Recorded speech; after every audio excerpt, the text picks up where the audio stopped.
It being 6 o'clock, I'm going to call this October 4th, 2021 meeting of the Chelmsford Select Board to order. Would you please join me in the pledge? I pledge allegiance to the flag of the United States of America and to the republic for which it stands, one nation, under God, indivisible, with liberty and justice for all.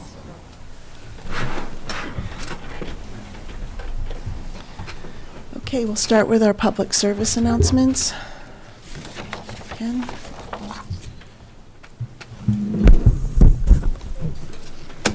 So the first public service announcement that we have tonight, the Select Board invites you to give input related to traffic issues in the town of Chelmsford. So we'll be holding 2 listening sessions that will be in person, no virtual attendance. They will be October 7th and 13th. The first one will be at the 75 Groton Road, the Senior Center in North Chelmsford. And the second one on the 13th will be at the Center School Cafeteria at 84 Bill Rucker Road on the 13th. Those both will start at 6:30 p.m. If you cannot attend, you wish to provide input, you can email your concerns to tmoffice@chelmsfordma.gov, and that's the town manager's office. Thank you. We have one more? Yep.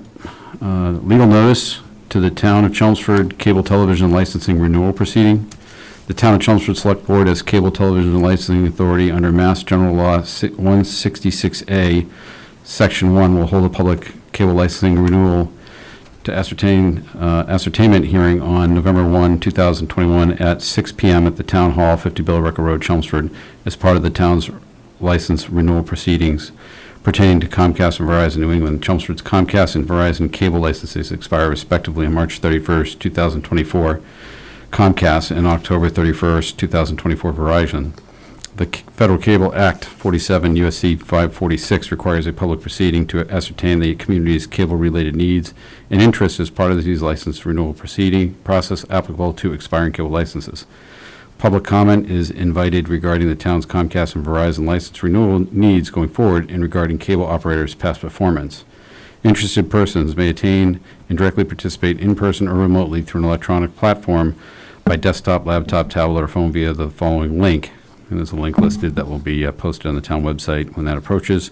The hearing may be viewed without remote participation for viewing only on Comcast Channel 99 and Verizon Channel 37 at Cablecast as Cablecast in Chelmsford. For further information and copies of the renewal records, please contact the town manager, Paul Cohen, at the town hall here, or by order of the Board of Selectmen as licensing issuing authority. Thank you. Thank you, Ken. Okay, that brings us to public input. Do we have anyone who would like to speak during public input?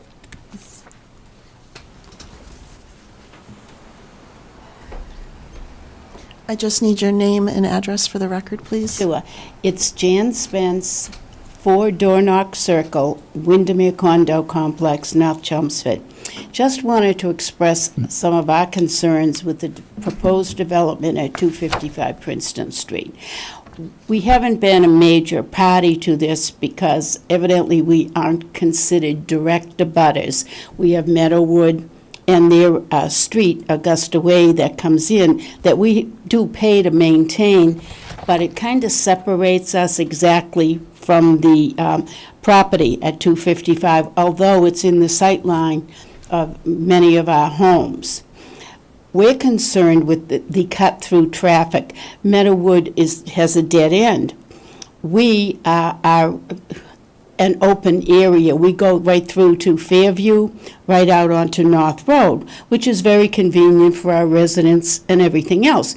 We have, for many years, had people, residents of Meadowwood, who use it as a cut-through to avoid the light at North Road. And we can absorb that kind of traffic. They're a set of 50-something homes. We have 56 homes. And we maintain our own streets. We pay for all of the paving. It's private area. Even though it's posted no trespassing and private, you have people who cut through. We have noticed within the last few years, a large increase in traffic cutting through from Augusta Way through on Windermere Lane, which is the main road in our development, to avoid that light. And our concern is with 396 more homes built on that site, we're going to see substantially more once they become aware, oh, this is a convenient way to not have to go through the light at North Road. It's a concern for us. We have three big concerns, the traffic being one, the 2 4-story buildings which are proposed within the sight line of our residents. And the third concern would be the additional number of children, which we do feel has been underestimated for that number of units. If you're building 2 and 3 bedroom units, you're probably going to have additional children in there. And that is a concern just from a taxpayer point of view as to how it would affect the school system. But I just wanted to go on the record. I am a trustee, and I'm here as the liaison for my board tonight, just so that you are aware that there is a traffic issue there that we have a considerable worry about. We have seen the presentations from the developer. We've gone over to I guess the clubhouse at Meadowwood and listened to Mark Baranski's presentation. And it did not really address our concerns or allay our fears. And we just want you as the Board of Selectmen to be aware that not everyone is in favor in that particular section of condominiums, and there are 2 separate condominium developments there. And I appreciate your time. Thank you so much. Thank you. Take care. Bye now. Thanks. Anyone else?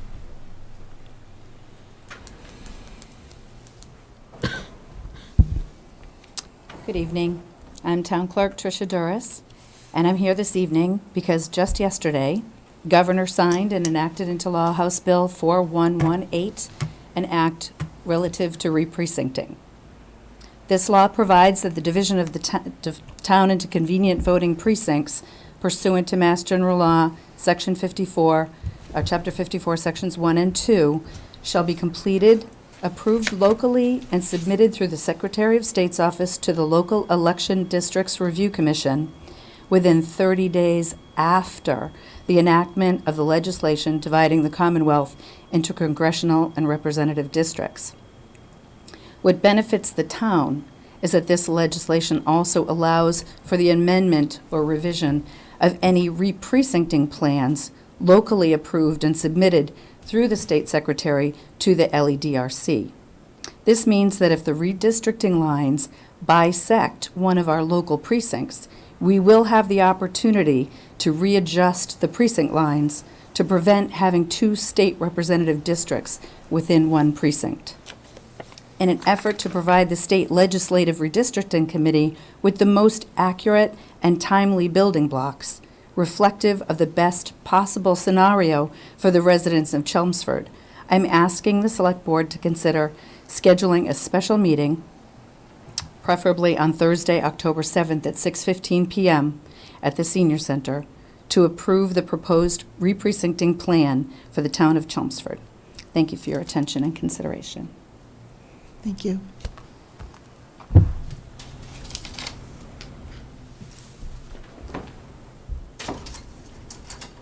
Sorry for the noise.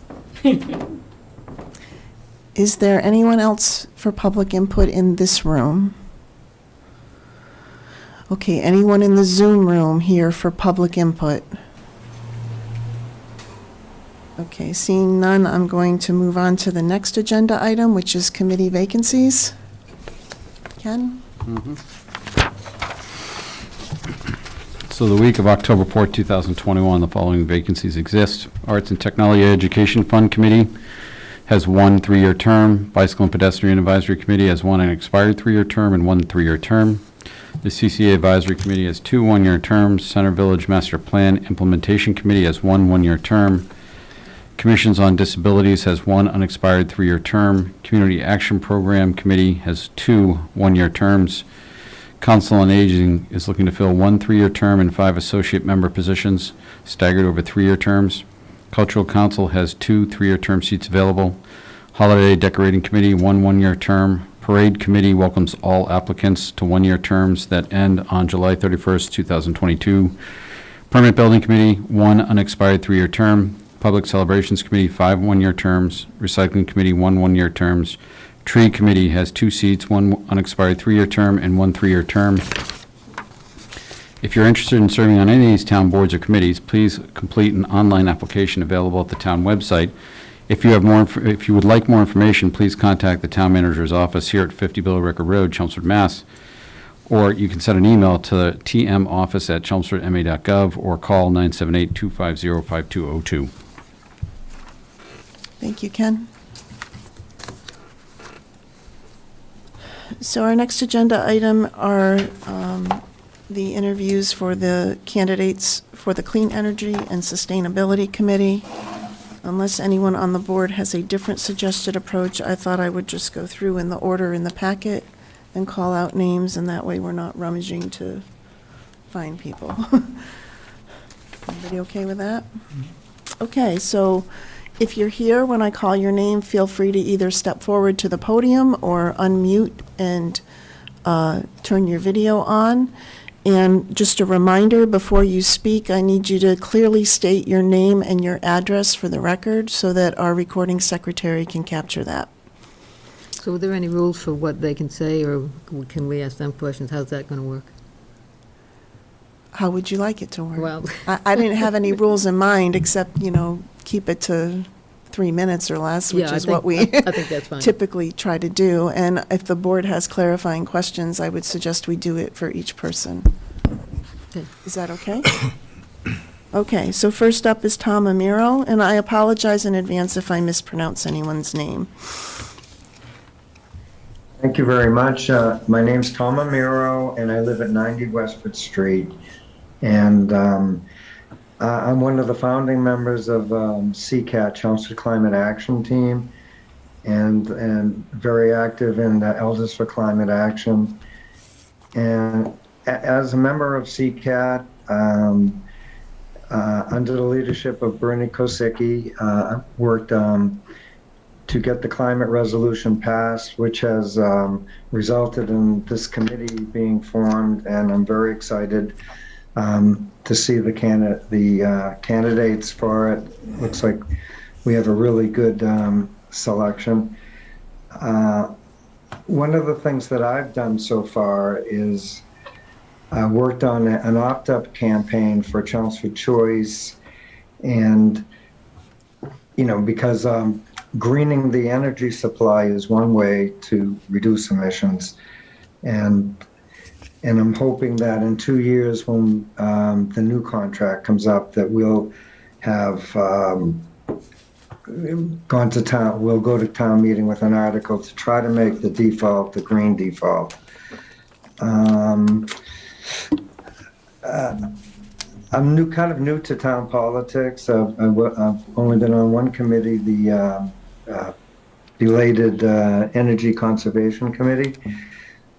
But I have, and I am a new town meeting member, and been in town for 40 years, and very impressed with what I've learned so far about the way committees in this town work, and the town government in general.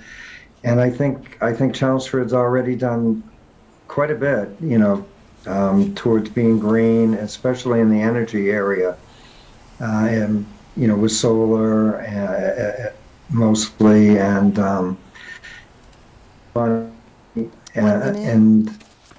we can go.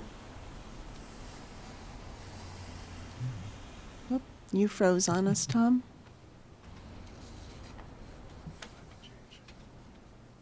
I'm just going to give it a minute and see if he unfreezes.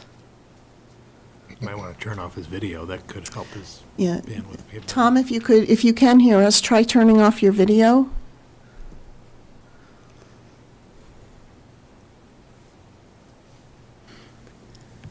Okay, I'm going to suggest we go to the next one, and then we'll go back to Tom for any clarifying questions. So the next one on the list was Byrne Kozicki. You need to unmute, Byrne. Yeah, my name is Byrne Kosicki. I live at 24 Garrison Road in Chelmsford. I and a few others, people in town, have been active in a citizens group, Chelmsford Climate Action. Tom has also mentioned that. And we put forward this article, which was passed and resulted in the climate resolution. So I think that shows our interest. We were on the phone today with our senator, Senator Barrett, and he's a remarkable person. I'm glad we have him as a senator, but he showed us that this job is not going to be easy.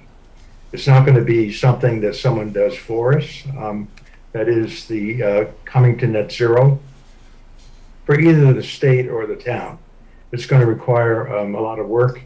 And so I think that any member here who wants to be on the committee needs to get ready for that. I'm sure everyone here, I've seen all of your application forms, and there's a lot of good people on here.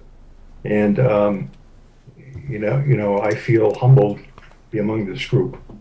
So with that, I think I'll let you ask any questions which you might have. Okay. Does anyone have any clarifying questions? Okay, we have no questions. Tom, let me just go back to you. You froze up when you were wrapping up. Are there any clarifying questions for Tom? Yeah, I'm sorry about that. That's okay. We don't have any other questions here, so I'll move on. The next one up is Rob Rosioli. Is Rob in the meeting? Yes, I'm right here. Hi, my name is Rob Rosioli. Okay. I'm at 55 Turnpike Road in Chelmsford, and I've been a resident here for 9 years now. And for those 9 years, I've worked for Aerodyne Research over in Billerica, where I study greenhouse gas emissions and air quality. I have 20 or so peer-reviewed articles in that time focusing on greenhouse gas emissions and sources, especially in residential and industrial areas. I'm hoping to bring my atmospheric chemistry expertise to help Chelmsford in any way I can to improve its greenhouse gas footprint and air quality. Thank you, Rob. Any clarifying questions? Nope. Okay. Next up is Chris Oak. Is Chris in the meeting?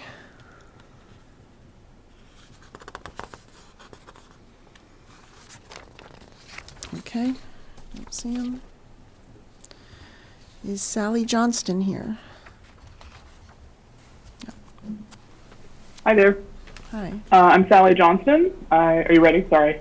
Yep, go ahead. I didn't totally realize I was going to be on TV right now, so just FYI. It's exciting. I'm going to go with it, but I just wanted to let you know. I'm Sally Johnston. I live at 28 Arbutus Avenue in Chelmsford, and I've lived here for about 13 years, I think.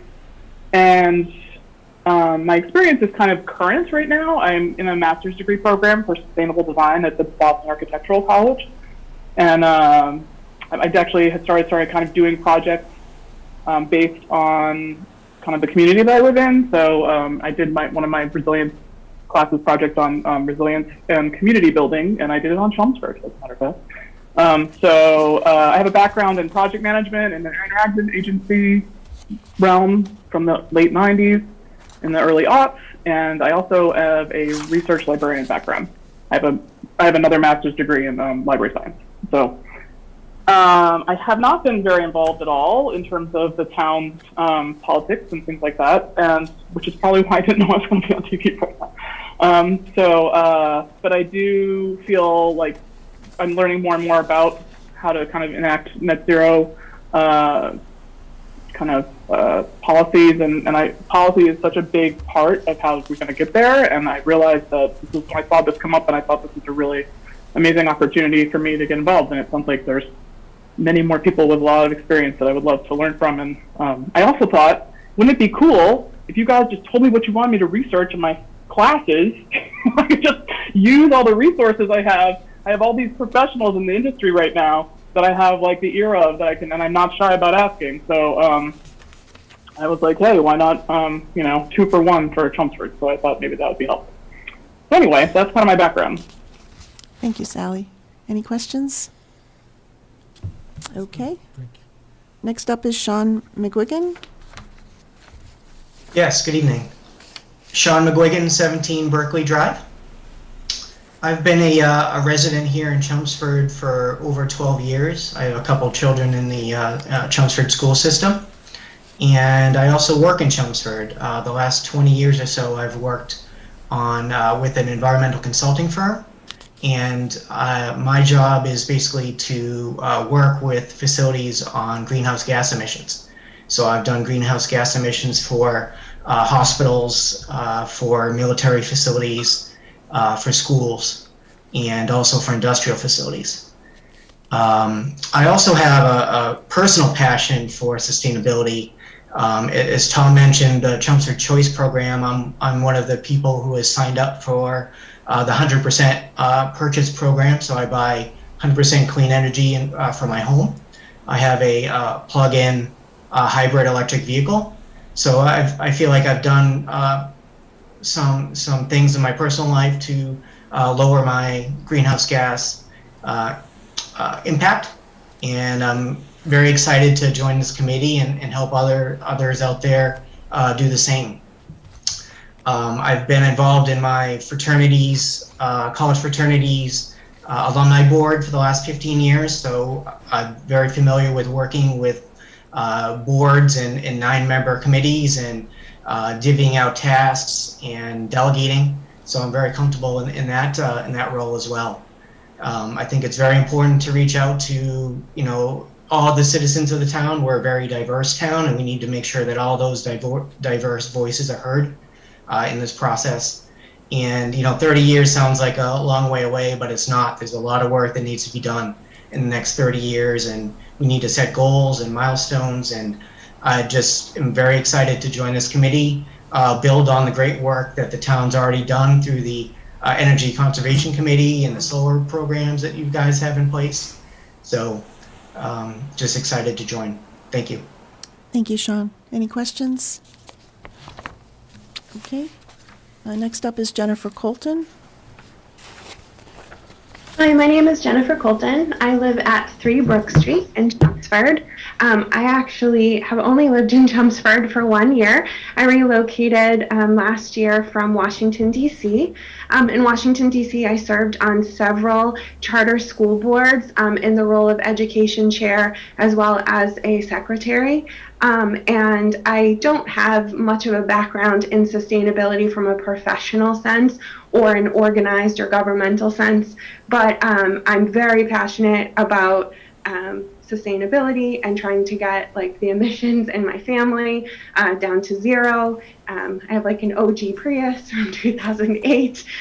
Just some of the things people are talking about really resonate with me as well. We've composted when we lived in New York, we composted when we lived in DC, we compost here in Chelmsford. I did sign up for the green energy as well. I just actually sent my paperwork in for that 100% renewable energy. And so when I saw this opportunity come up, I was like, oh, this is definitely something I'd love to throw my passion behind. And so where I think I could be helpful is I currently work at the College Board, and I've helped develop our next 10-year plan to move College Board assessments from a paper and pencil to a digital background. And so I have extensive just experience and management in helping envision what a long-term plan is, and then trying to figure out the bridge, right, that you have to build to get there. So thinking about all of the milestones that you have to hit, all of the risks and issues that you might encounter. At College Board, we have lots of varying personalities, so I'm pretty well equipped at helping kind of maneuver conversations with folks, and trying to hear everybody's voices, feel like they have a say in what's being done, and then being able to pull a diverse group of people and opinions together to then figure out something where everyone feels like they had a stake in it and feels good about the outcome.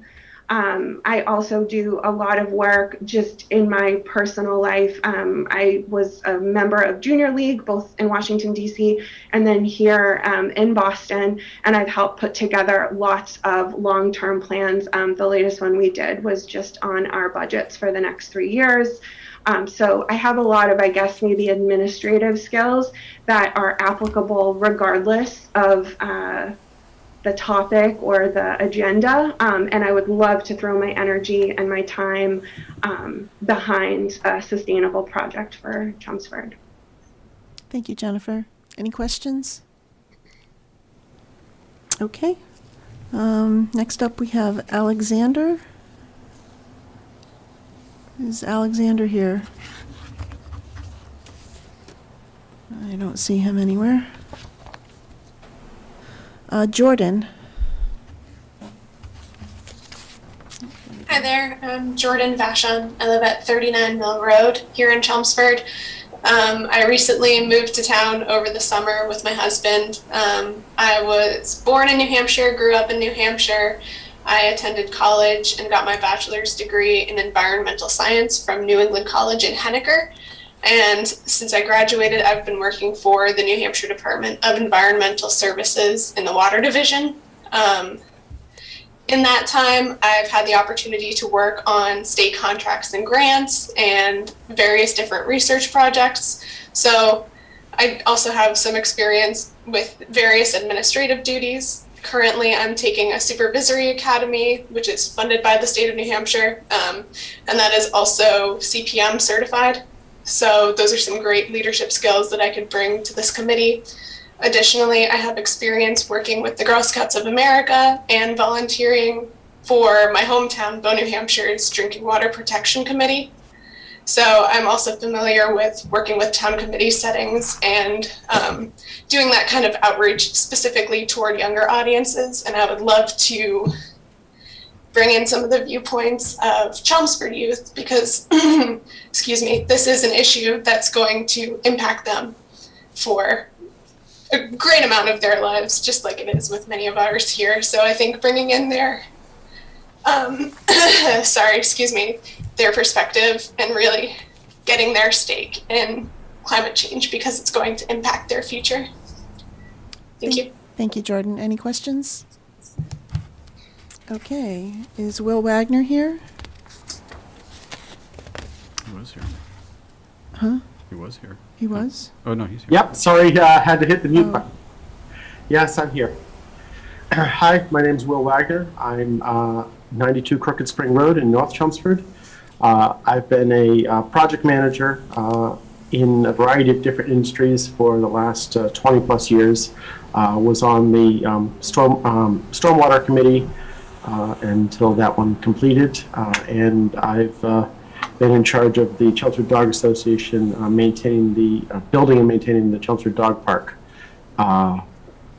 till now. And I just want to participate in this. I think I can bring some leadership opportunities and just a passion for trying to get things fixed in our environment, because right now we're not really so great. So unlike a lot of these other people who seem to have an environmental background, which is wonderful, and I'm glad to see them, I just am passionate about it and would like to bring that passion to this committee. Thank you, Will. Any questions? Okay. Next up is Badri.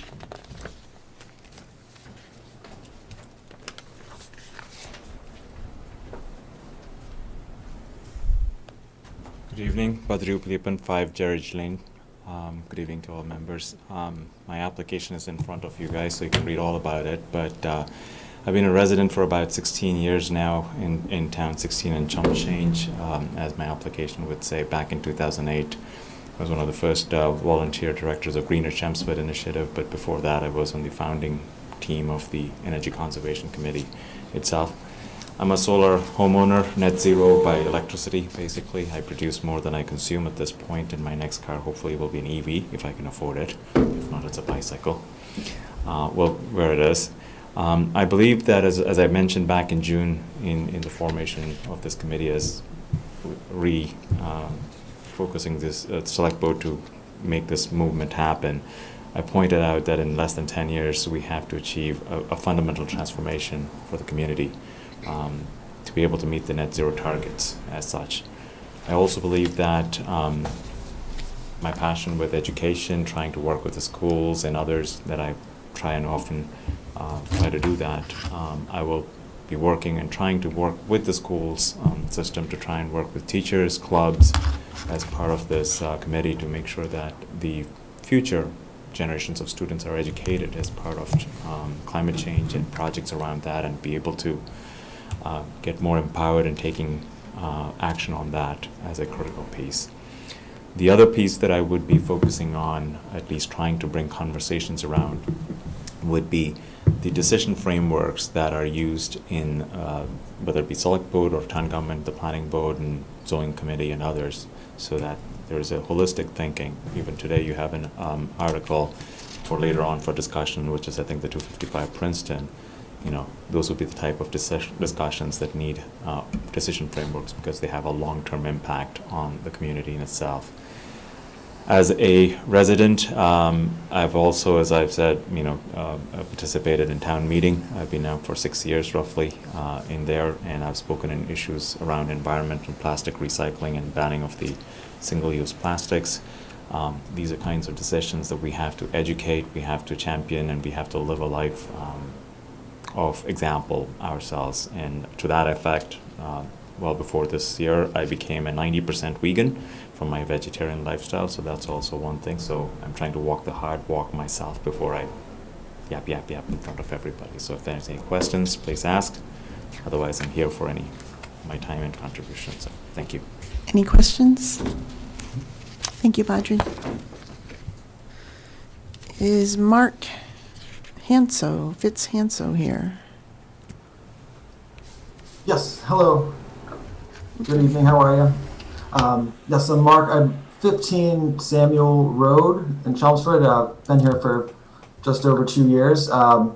Just been, over the past 9 months or so, I went back and completing some degrees. So I just finished an MBA, and I'm in the process of completing a bachelor's of science and environmental science. So just kind of emerging from the educational womb and hopefully ready to take some things on. I think this is such an important issue and so vast all over the country, and it's fascinating. And I think personally, somewhere in the town committee, really can see how where everything intersects, different stakeholders, everything kind of comes together. So that's why I personally find it interesting. Experience-wise, I have most background in customer service, management, supervision, different industries, travel, bookstores before they all went away for good, for the most part. So really working with people, processes, making sure things work, being adaptable, people change, external things changing, different policies, just making sure everything's moving, and then really focusing on the value for citizens and what policies are available, able to implement, and connecting and making it all work smoothly for everyone outside and inside. So I think those are my focuses. Thank you, Mark. Are there any questions? Okay. Next up is Dave Sperry. Is Dave here? Oh, there you are. Yep, I'm here. Thank you for listening to me tonight for a second time. Prior to this committee, I was on the Energy Conservation Committee for 6 years. So I'm familiar with the metrics and work we've done there in each of the buildings and in the solar arrays. And my background is electrical engineer for Raytheon for 30 years. Been in town for about 28 years. And we've got quite a few challenges in front of us and a lot of little bits of information that have not really come forward from the Energy Conservation Committee that really needs to get into this committee that I'd like to bring forward. And I have to poke Paul, our town manager there, to see how the community solar program is doing on the dump. I haven't heard any responses on that recently. But little things like that kind of fall through the cracks. And one charge I'd like to give in general to the select board is one of the weaknesses we had in the Energy Conservation Committee was community engagement and community outreach.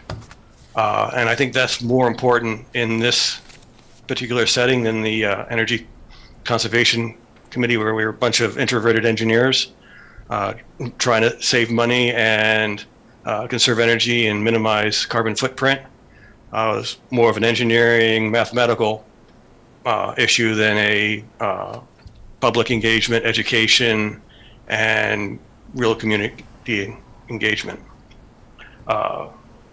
Other than that, I've also done a fair amount of work with the open spaces in town, and I'm one of the maintenance workers for the hydroelectric facility right there on Mill Road. So that's all I had for my spiel here. Any questions? Any questions? Oh, thank you, Dave. You're welcome. Eric?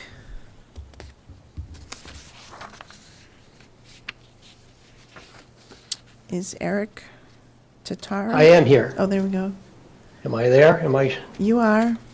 Okay, very good. Oh, let me adjust a little bit. So I am Eric Tatara, 8 Tanglewood Drive, Chelmsford. I would look to be an advocate for regenerative agriculture with the goal of capturing water and carbon in soil, and to promote products and people locally who support regenerative agriculture. I am a believer that healing the land with proper management is the most underappreciated method of fighting climate change, and that cutting fossil fuels alone won't be sufficient to remove carbon from the atmosphere and to actually cool the planet. I am a fan and follower of many who support regenerative agriculture, like farmers and ranchers, Gabe Brown of North Dakota, Joel Salton, Virginia, Alan Savory, worldwide desertification expert, and Diana Rogers, nutritionist from nearby Carlisle.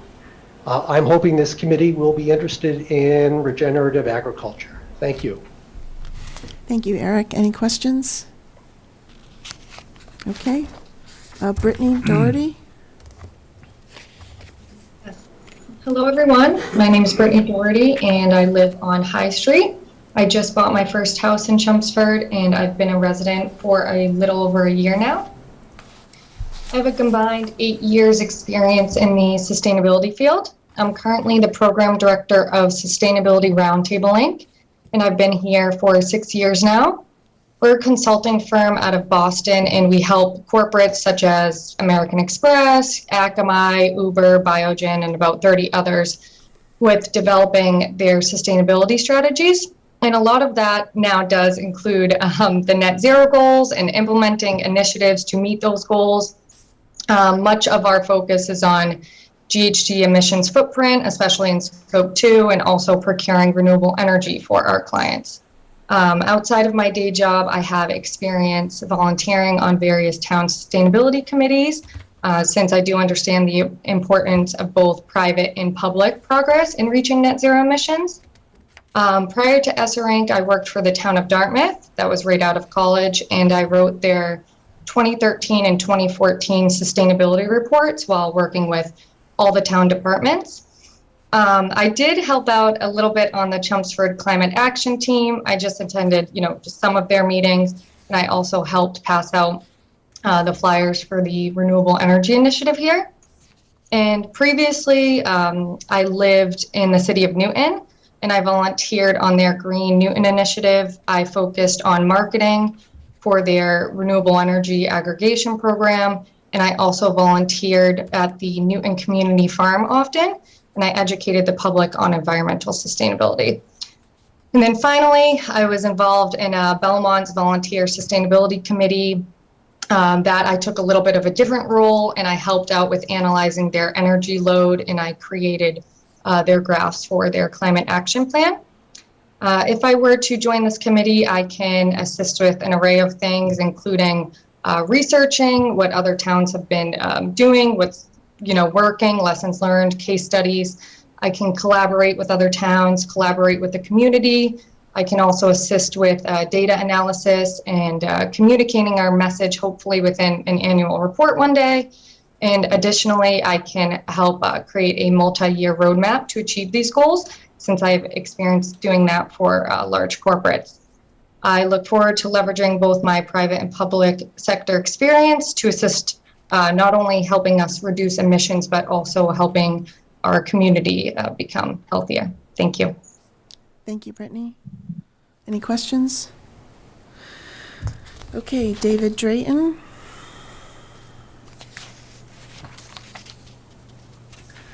Hi, my name is David Drayton. I live at 2 Newtown Way. I've been here in Chelmsford for about 5 years. I've been engaged in environmental issues for about 12 years, not just as an activist, but also professionally, working with environmental nonprofits and just even a think tank. Also at an academic level, studying these issues in college, doing a great deal of research since then too, since college was 15 years ago. And just reading every book I can get on this topic to this day. I'm an active participant here in the Chelmsford Climate Action Team, working very closely with Bern Kosicki to spread the word about the article to create this committee, trying to get different perspectives to gather other feedback from the community to see how they felt about it as we were working on pushing it. And at town meeting, I spoke as a town rep in favor of it. I've helped revamp that group's outreach to the community as part of that process, expanding their reach from a mailing list of a few dozen to a social media presence that can quickly reach about 4,000 people whenever we really need to get our word out about something, which I think would be very useful for a committee like this. I feel like if I were chosen to be part of this committee, I'd be able to bring a pretty good mix of experience to the group. I studied economics in college, getting my degree in economics with a minor in politics, where I studied a lot of the effects of environmental policy on communities. I'm a business owner as an online retailer, and I'm very aware how potential policies may impact small businesses in town as a small business person. I've also had a background in a lot of anti-poverty initiatives, so I'm very aware of how potential changes would impact people who might not view themselves as someone who would be able to afford green initiatives. And I want to really make sure that those people feel like they're not getting left out of the process. Aside from general experiences, I feel like I have a lot of valuable skills and connections that I would also be able to help bring to the committee. I have a lot of connections in different environmental groups here in the state, and I'm working to expand that network to include not just activists, but people who play different roles in different parts of the process. Like today, along with Bern and Tom, who are also on this call, we met with Senator Mike Barrett, and we got his take on what it would take to really push these issues forward here in town and also at the state level. Also a professional software engineer, so I don't shy away from technical solutions. And my business has given me a lot of experience with social media and advertising. So for the purposes of getting the word out about different initiatives. But to sum up, I feel like I have a lot to bring to the table. And I feel like this is one of the only issues where I really feel like I have almost an unlimited amount of energy I can spend on it. Like I don't get tired working on this. And I think some of the other folks in the Chelmsford Climate Action Team would attest to that. So I'd love to work with you on this, and I'm definitely in it for the long haul. Thank you, Dave. Any questions? Okay, James Martin.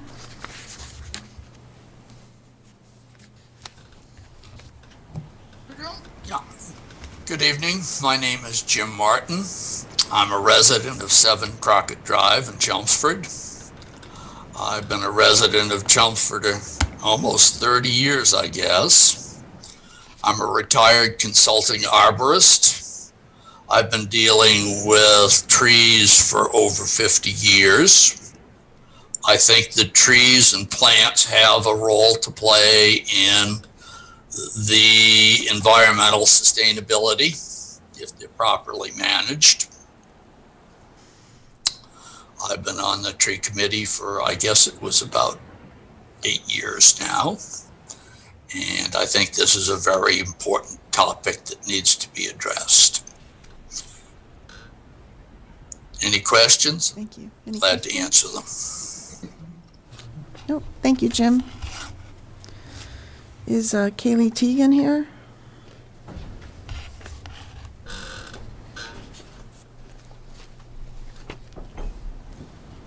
Hi, my name is Kaylee Teagan. I live at 12 Balsam Drive. So right now I am a health inspector for the Natick Board of Health, and I have a master's degree in public health. So this is something that's really close to me. Climate change is a major factor in public health, and at my age it's kind of something that's just been ever present. Climate change was never a question in my mind, so this is something I feel really passionately about. And I'd like to see not only just from a policy standpoint changes made, but I also would like to see this committee reach out to the community, let people know there are small changes that can be made for the sake of the environment and to help what this community is trying to do on the environmental sustainability level. I'd also like to just get involved. I've only lived in Chelmsford for 1.5 years, and I don't see a lot of young faces in municipal government, so I'd really like to see that change, as this is something that really affects my generation and those to come. So, thank you. Any questions? Thank you. Is Christine McNamara here?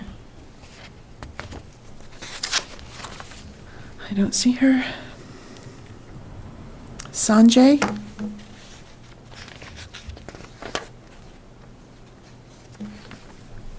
Doesn't appear to be here. Bethany Ward? Present. My name is Bethany Ward. I live on Highgate Road in Chelmsford. I am a recent graduate from Bentley University. I just got my diploma in May. I have a degree in environmental policy. I had the luxury of really being able to tailor my courses and tailor my focus to this area, because there is nothing more important to me, and I think there shouldn't be really anything else as important in this in people's minds as addressing the climate crisis. I've lived in Chelmsford for 9 years, and when I think about addressing the way things are going, I want to make sure that I've done what I can, and I want to start where I live, where I've made my home. I believe in diverse and local solutions to climate. I would love for things to change on a national and global level, but realistically speaking, I know that it's going to start taking place in small towns, small cities like Chelmsford.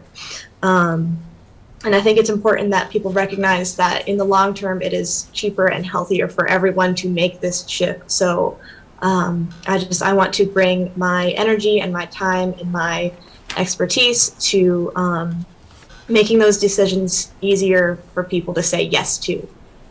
I have experience organizing social movements in my community. That's what I spent the last year doing at my alma mater. And I am also very familiar with using Instagram for business. So I think I could contribute a lot to this committee, and I would be honored to have the opportunity. Any questions for Bethany? Thank you. Did I miss anyone? Okay.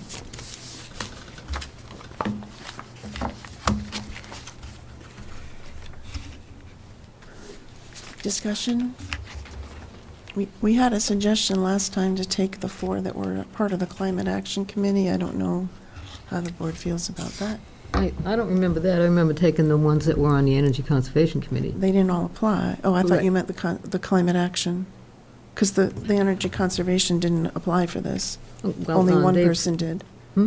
Only one person from the Energy Conservation Committee, the current committee, So the applied. current committee, right, yeah, you're right. Okay, that's why I thought you meant the 4 from the Oh, Climate Action.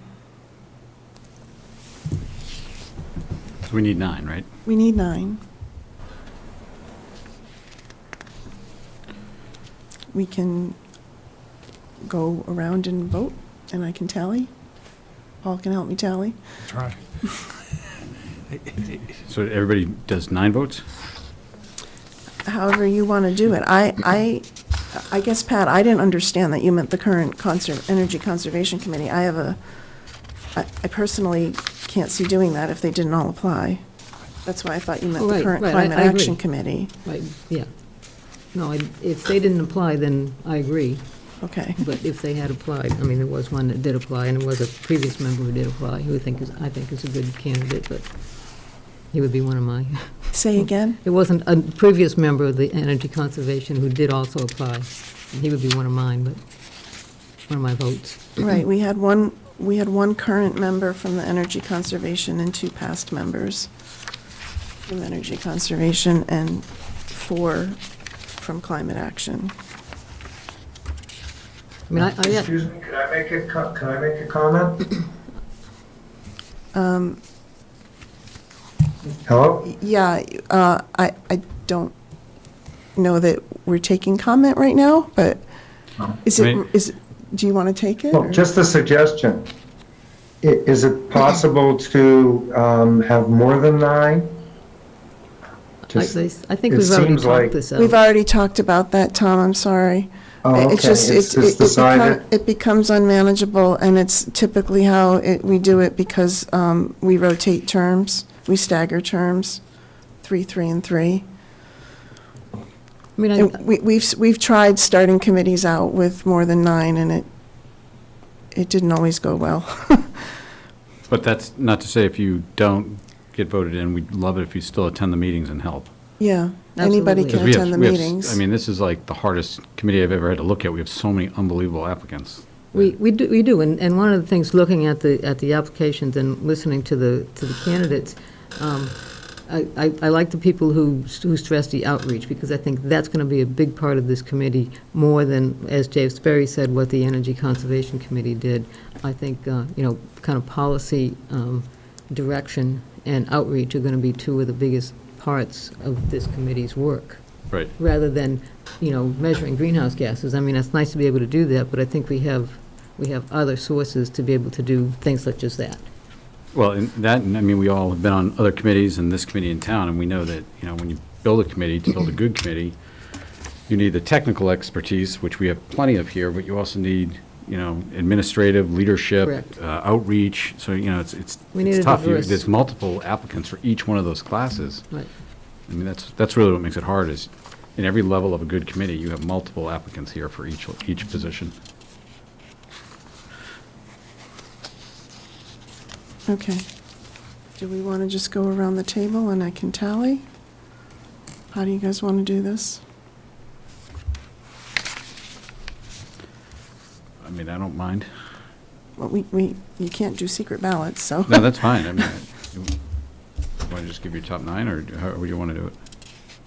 It's fine with me. Just get on the list and see what you have for support for each candidate. Who wants to start? Do we want to do a general for the 4 people that were from the clean?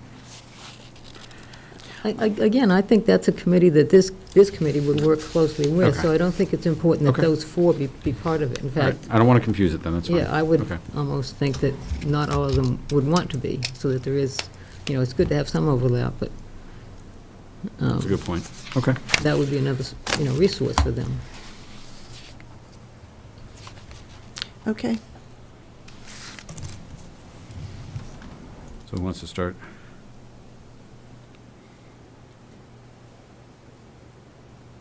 Nobody wants to start? I'll start. Go ahead.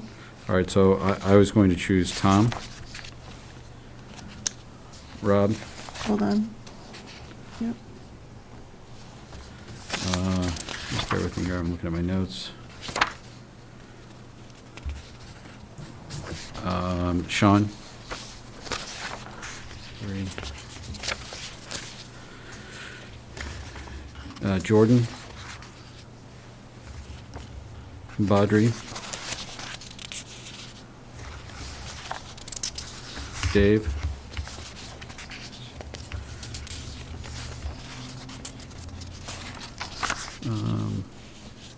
Which Dave? There are two Daves. Oh, hold on. Sorry. Sperry. Okay. Bethany Ward.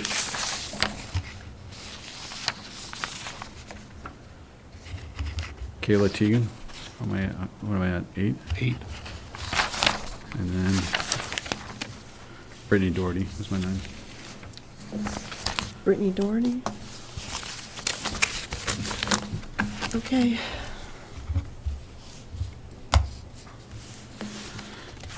You want me to go? I had Tom. I did pick the 4. Vern. I had Sean McGuigan. Jennifer Colton. Audrey. Dave Sperry, Brittany, Dave Drayton. How many is that? 1, 2, 3, 4, 5, 7, 8. Did I get 8? Huh?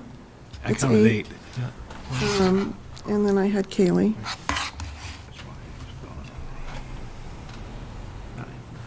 Okay, who's going next? I'll go. I had Byrne, Rob, Sally Oh, Johnson, okay. Sean,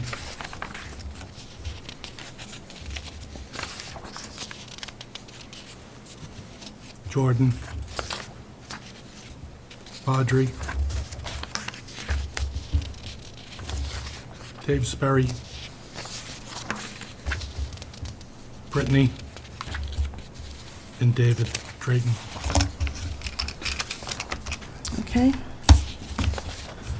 George or Pat? Who's ready?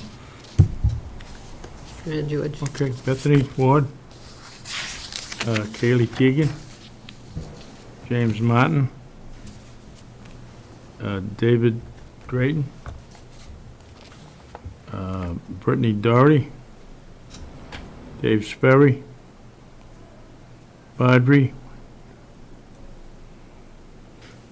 Sally Johnson, and Tom. Okay. Pat? Vern Kosicki, Sally Johnston, Jennifer Colton, Badri, Mark Fitzhanson, Dave Sperry, Eric Tatara, Brittany Doherty, and Bethany Ward.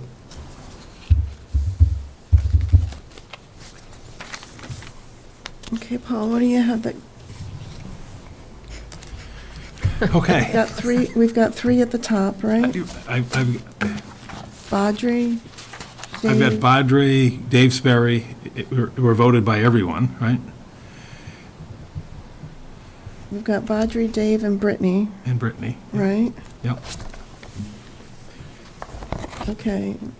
1, 2, 3, 4, 5, 6. Then I have 7 that have 3 votes each. Is that what you have? Yeah. So let's identify them, and then we'll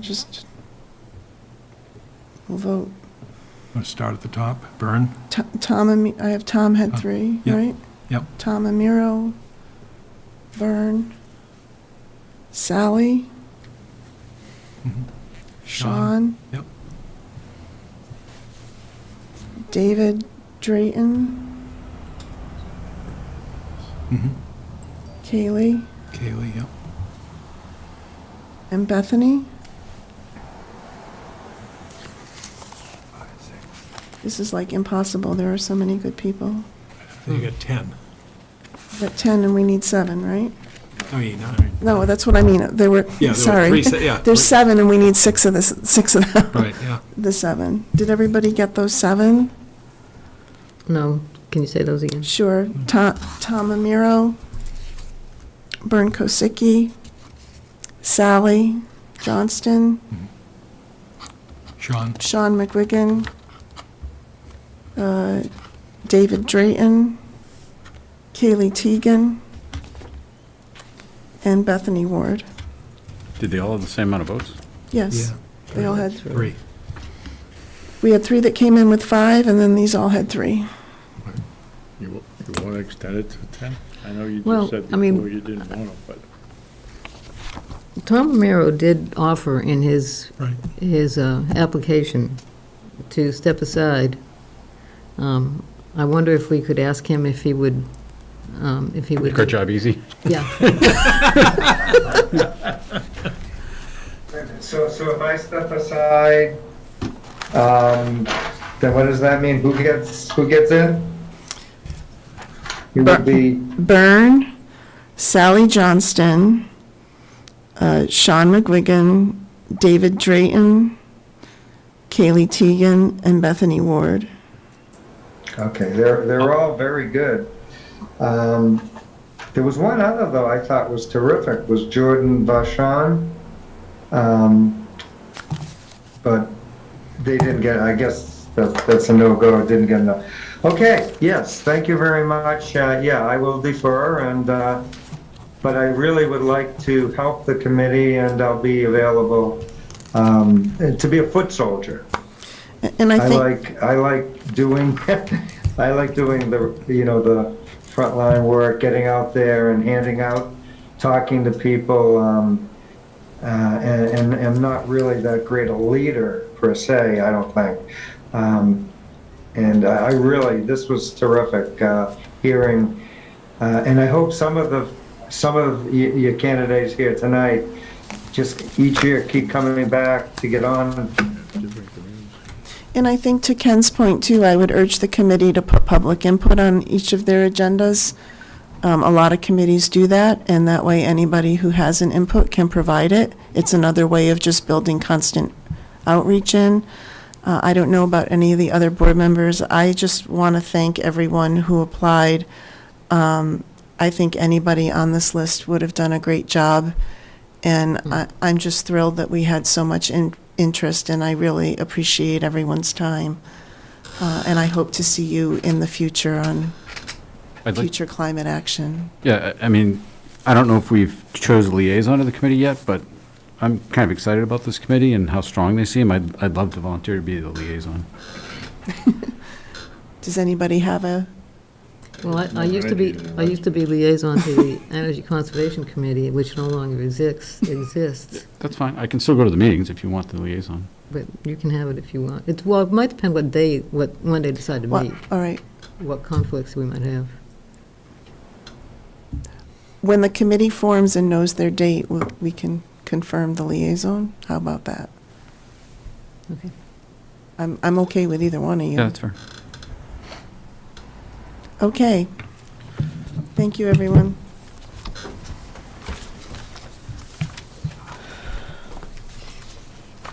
Our next agenda item is the two public hearings. And I think we have town council here too.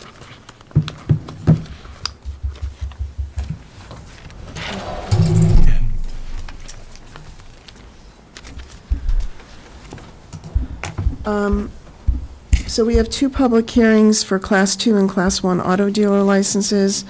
Does the board want me to start the discussion on those now, or would you like town council to summarize what he stated in his letter to us and answer any questions first?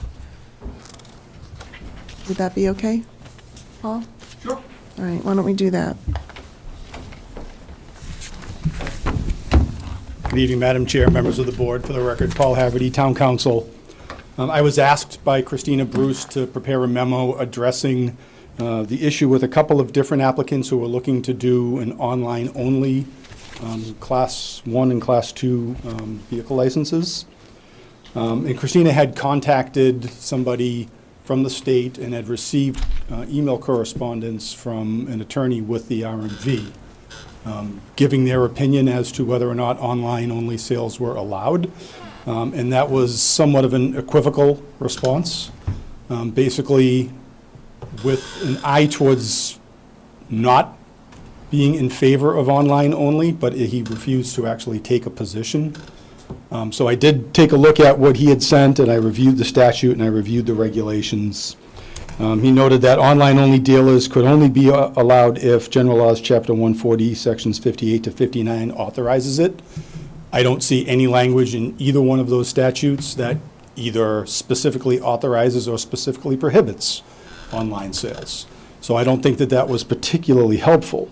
Then he does actually reference some of their regulations with regards to issuance of dealer registration and dealer plates. In particular, 540 CMR 18.02 2A4. And that states that a motor vehicle dealer must have a business situated within a permanent building or permanently affixed structure, including an office trailer owned or leased by the dealer for the dealer's exclusive use, and located at the address of record noted on the dealer's license. This regulation also states that the office space provided must be at least 100 square feet in size and be equipped with office furniture such as the desk and chairs to conduct business and filing cabinets or drawers to store and maintain the required records. This regulation goes on to state that the provisions contained therein are required for a motor vehicle dealer to receive or retain a dealer's general registration and general registration plates. So the attorney from the RMV essentially said an online-only dealer, there's also a provision that requires it to be open to the public. And I think that's really the biggest issue of concern with regards to the online-only sales, is they're not proposing to have any vehicles on site. There's no ability for the public to come in and actually look at a vehicle, inspect it, take it out for a test drive. So they would not be allowed to get a dealer's registration or dealer's plates from the registry.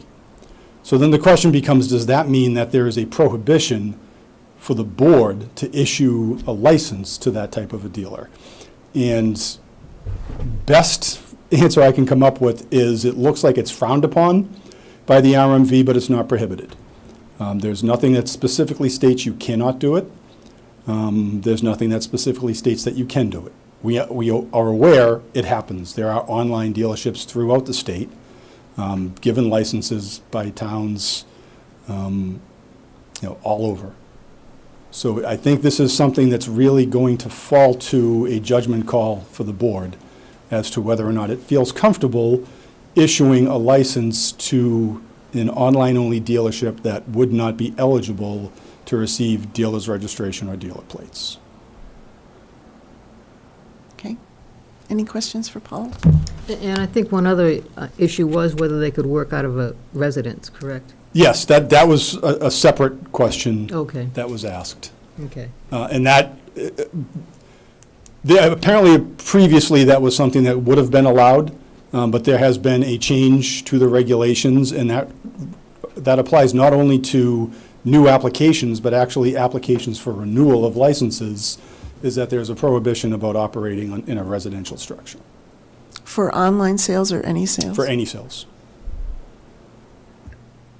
At one time, Paul, that you had to have, like your titles, if you had cars, automobiles for sale, registry at that time, now it's the state police, they're all one, right? But used to have to, if they wanted to, they could walk in at any time and check what you had for inventory, make sure you had the proper paperwork, et cetera. And the issue with the online is there is no inventory. That's what I'm trying to say. So, I mean, it's, but I don't know if they've changed the law.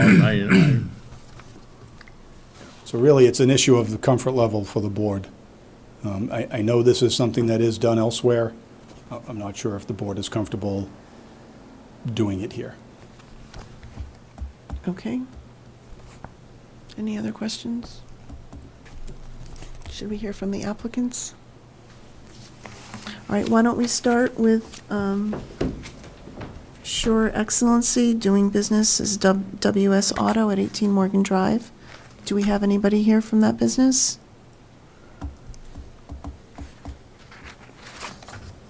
Okay. Is there anyone here from the public who would like to speak during the public hearing? I do have a question, if I may. I need your name and your address for the record first. Sure. My name is Laurie Rue. I'm from 7 Morgan Drive in Chelmsford. Thank you. And I just had some questions regarding the license. I understand that they state that it's an online-only license.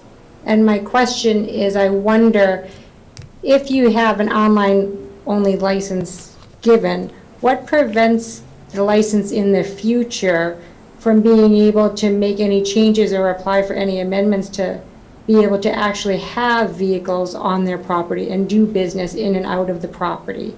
I understand right now they're saying it's wholesale and it's online only, but how are we protected to make sure that that can't get amended in the future if a license is given this time around? I'm going to let town council answer that. Thank you, Madam Chair. Again, if there is going to be an operation at a facility that is going to require general registration and dealer plates issued by the registry, they're going to have to comply with all of the requirements of the CMR. So if they want to change to have vehicles on site in the future, they can do so as long as they comply with the requirements of the CMR, which currently they would not, because again, the biggest issue is they don't have vehicles available for review by the public. Okay, so this doesn't make it an easier door for them in the future to just apply for any openings to allow anything on site? You know what I'm saying? Is this like just a stepping stone? Not from a regulatory perspective. I would have some concern with oversight, whether or not they actually start bringing vehicles into the site without notifying the town, which is a problem in multiple ways, not only because they're not complying with the specific requirements of the CMR, but if they're storing vehicles on the site, the town should be able to actually charge excise taxes on those vehicles while they're stored, within the limits of the town. And if they're not informing anybody, that's clearly not going to happen. So, there Paul, will in this case too, she's on Morgan, so this is a resident. Right. And she's in a duplex. So if he starts bringing cars home to Morgan Drive, Yep. he's very limited in what he can put in his driveway. It's probably only one unregistered car. And You can't also have it in a residential. correct. I would look at this as two separate steps here. Anything in the residential zone, I think, should be an absolute no-go. No, I agree. Well, yes. I mean, I think that's a zoning question as well. Yeah, no, I agree. I mean, if you're locating a business in a a single-family resident zoning district, that's a zoning violation in addition to, a violation of the CMR requirements. To just understand, you can't have any business in a resident? There are certain ways Customary you home can, yeah, occupation. exactly. Customary home occupations, this would not fall within that definition. Thank you. Welcome. So how did he get the business certificate from town hall then? Anybody can apply for a business certificate, the clerk's office, but they're issued. They're not a zoning determinant, and they're not an approving authority. They're basically a recording authority. Yeah, I had so many questions about this one. Anyway, it's a Class 1 license, which means it's new cars, but then it asks if they're an agent of a manufacturer, they say no, and then somewhere else I remember seeing a type of car that I've never heard of. Yeah. But does this fall under the, you said that you can't give these type of licenses to a residential address. Does this Correct. fall under that? Because they're applying for it at a residential address. I would say yes. If this is residentially zoned property, then this is not a license that I would recommend the board grant. Both because of the violations of the CMR, but also because of the violation of zoning requirements. Right. And on the Commonwealth Corporations registration, the principal office is listed in Waltham. and the officers and directors of the corporation are all listed in Burlington, and somewhere in here it said that he wants to just basically run a home office for this dealership, which sounds like it's not even legal. Is that correct? It's I mean, I guess, again, is it an accessory use to a residential use? Is it something that's customarily found as, a home occupation? This doesn't sound like that's what's being proposed. Sounds like they're proposing it as office use in a residential zone. Okay. And motor vehicle sales within a residential zone. Do we have any more public input? Hi, this is Gary Chamberlain, 14 Morgan Drive. And again, when we purchased the property, we were of the understanding that it is what it is, that it's residential. And I think I echo what Laurie Rue had said before, that it could somehow be a stepping stone, and down the line it was already approved, and now they're trying to just get it to the next step, and then would we be on top of it enough to stop it? Okay, thank you. Any other public comment? Do we want to close the public hearing? I'll make a motion to close the public hearing. Second it. Motion and a second. All those in favor? Aye. Aye, 5-0. Discussion? I suggest we, I'm not comfortable with it at all. yeah, I suggest we deny it. I'll make a motion not to approve the Okay, go. license. So I make a motion not to approve the license as presented. Should it be that way, or should Yeah, it be it should be that way. affirmative? Oh, no. Exactly. No, he said not to approve No, it. no, no. I'm He saying, wants me to should make the an affirmative, motion and then we be all vote no. affirmative I disagree and with say that. no? agree with you. I think that's disagree. how it's supposed to be. I disagree. Ask the I think town- anybody can make a motion. Yeah, I agree. And then I we agree vote with that. against Well, yeah, anybody can. The motion on the table right now is to not approve the license. Or would you rather phrase it as deny the license? I guess either way, Yeah. it's the same negative motion. You're not comfortable with that? No, I'm just wondering. Oh, what he wants, Mark wants me to make a motion to approve the license, And then we then- all vote no. Yeah, Vote I against think it. that's the way to. Not sure. No. Not sure Robert's So I rules think cares. Mark is struggling because I've Mark. always recommended to the Board of Appeals that they suggest a positive motion, and if there's not enough votes, then it doesn't count. Okay. But we don't have to use that rule, right? It doesn't matter you don't either have way. No, it's just the way that I've always advised the Board of Appeals to do their votes. I would never make a motion that I'm not going to vote for. So, Well, that's the motion I made. yeah. Will anyone second that motion? I'll second it. Okay, we have a motion and a second. All those in favor of not approving this license application? Aye. Aye, 5-0. Okay. The second one is for Flaherty Equipment Sales at 11 Oak Street. Do we have anyone here from Flaherty?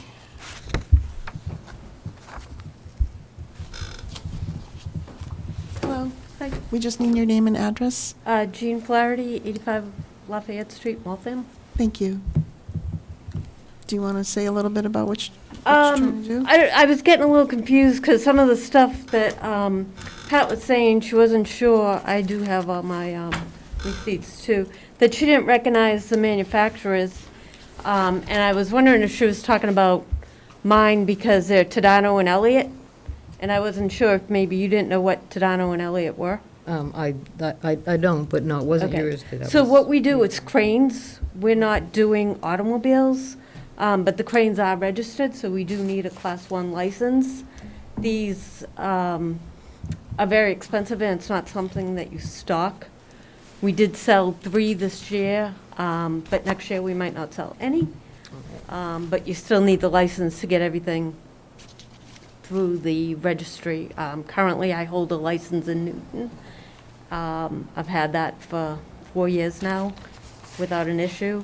And it says it's internet sales, but that's only because there's no showroom with cranes in there with somebody, because they're such a unique piece of equipment. It's what application you want to use them for, how much weight you need to be able to lift, whether you're going to drive it, whether you're going to carry cargo. It's just not something that's feasible to stock. We don't have a dealer plate now.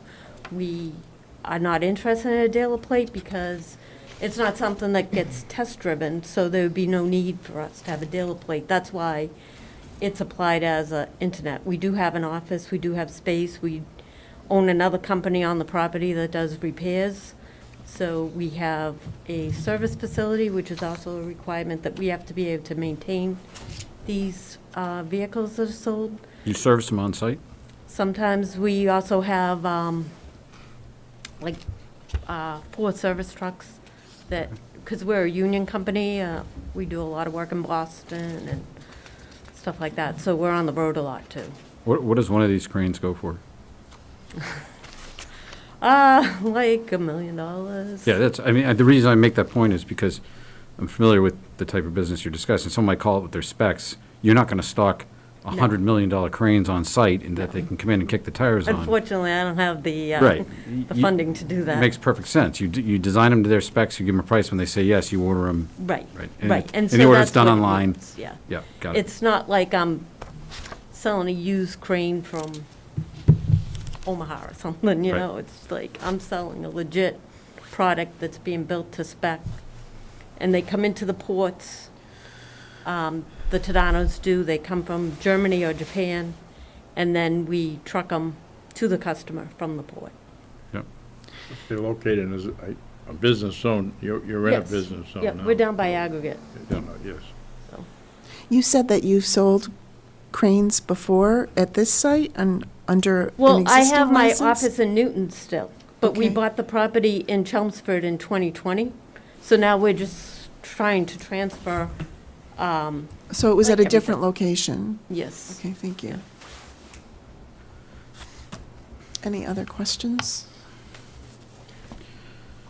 On the office, and maybe Paul Haverty can chime in on this too, isn't there also a requirement that in addition to, they have an office, which I know they have here, they have to have a separate entrance for this part of it? Do you have that? We have a front door, and then we have the yard Well- where, like, if somebody's coming in to get something fixed, they come in the back door. So I don't know if you want to call it.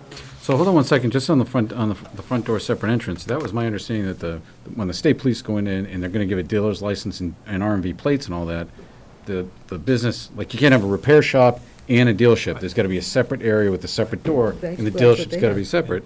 But this, she's not looking to sell cars in an RMV license. And we don't have dealer plates. Right. So there is no state police The state police don't oversight. come in and inspect it. I think we're good on this one. Let me address this, Yeah, please. okay. Let's, The regulation states that if more than one business is located within the same building or structure, the dealer shall maintain a separate and exclusive entrance unless the multiple businesses are owned or controlled by the same principals. Okay. So presuming that they're owned and controlled by the same principals, I don't think we need the separate entrance. Okay. It does require 100 square feet Yes. for the Plenty of office. room, Yeah, this, to me, sounds fine. Any other questions for the applicant at this time? Yeah, it's true. Is there, what? Is there anyone from the public who would like to say anything? I'll make them, I don't see anyone in this room or the Zoom room. I'll make a motion to close the public hearing. I'll second the motion. Motion and a second. All those in favor?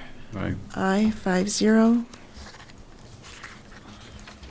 As far as discussion goes, this to me makes perfect sense. I mean, you have inventory you really can't take hold of because it's so specialized.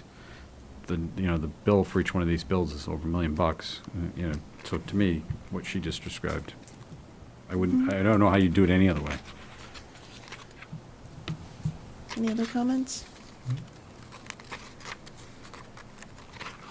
You want a motion? I'll make a motion to approve the license as presented. Second the motion.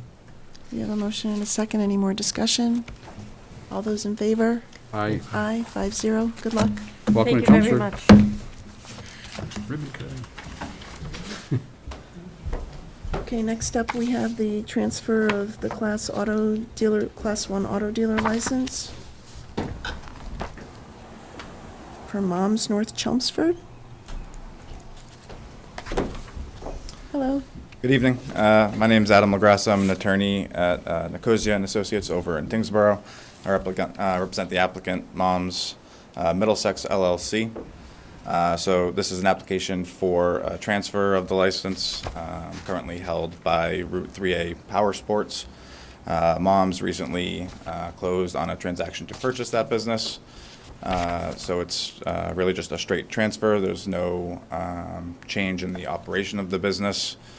There's no change or expansion in the capacity or anything like that. It's really just a change of ownership. Happy to answer any questions that the board has. What is the capacity? It's 150 vehicles. That's the same as it was for 3A Motorsports. But that's, just to be clear, not 150 cars, it's motorcycles, ATVs. Right, so it's motorcycles, ATVs, recreational vehicles. That's correct. Okay. Any other questions?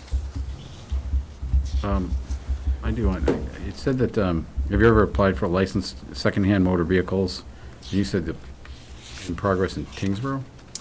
Yes, so Moms Middlesex LLC is a new entity that was created to purchase 3A Motorsports in Chelmsford, and they also purchased the Indian motorcycles also on 3A, but in Tingsboro.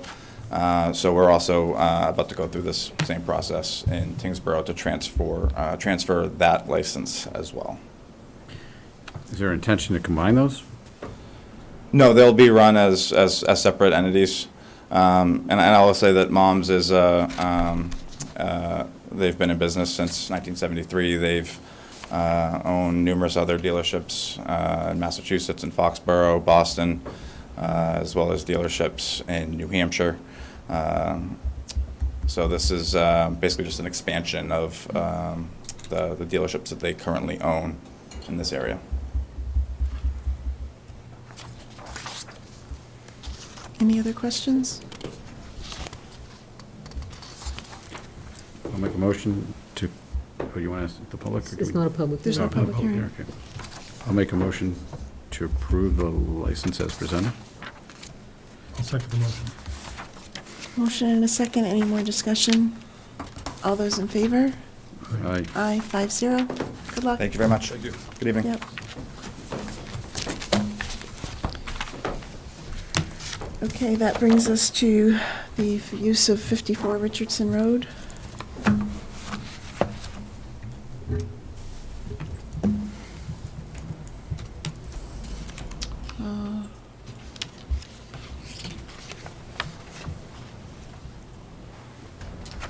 Just looking for the pictures. Okay. Is there not chance for water? Yes. You want to step out? For the record, Board Member Dixon is recusing himself.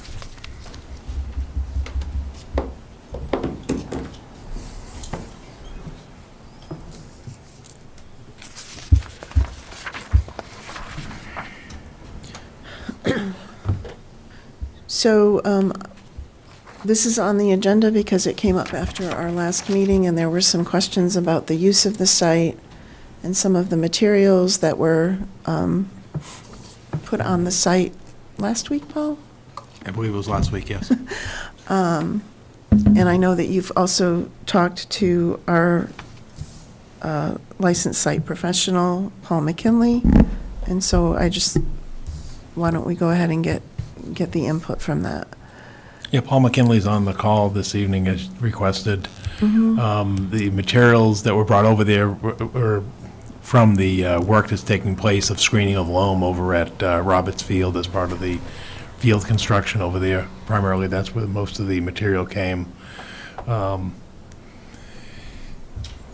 then the other part was there was some ledge materials, but that was because when they were at Roberts Field, they had some ledge outcroppings that they basically jackhammered and took out at that location. don't know what else to say. I mean, they were, in terms of, it's been an ongoing use by DPW, traditionally. There was, in speaking to the Public Works leadership, meaning the director, Gary Prisketti, and the assistant director, Steve Yonley, there was nothing in those materials in terms of relatively evident, in terms of odor, other site or otherwise, that deemed this to be any type of risk to the property. Clearly, they and we and I are aware of the PFAS situation that's going on at Richardson Road, but again, that's sort of the scope of what transpired. And so we've asked Paul McKinley to be on the call this evening in case there are any technical concerns that the board had. Can you clarify where the debris came from? Yeah, Roberts Field. Okay. The only reason why I ask is there was it looked like curbing or something in there. Is that all? There was Roberts Field was the source of the screen loam material, and then there was, while they were out there, they did some, at Roberts Field, they also had some ledge outcroppings that they had to jackhammer and take out of place. And then there was some other miscellaneous stuff from some sidewalk projects that were going on in town right now, as we're wrapping up the construction season. I don't know. So, Paul McKinley, do you have any concerns or comments?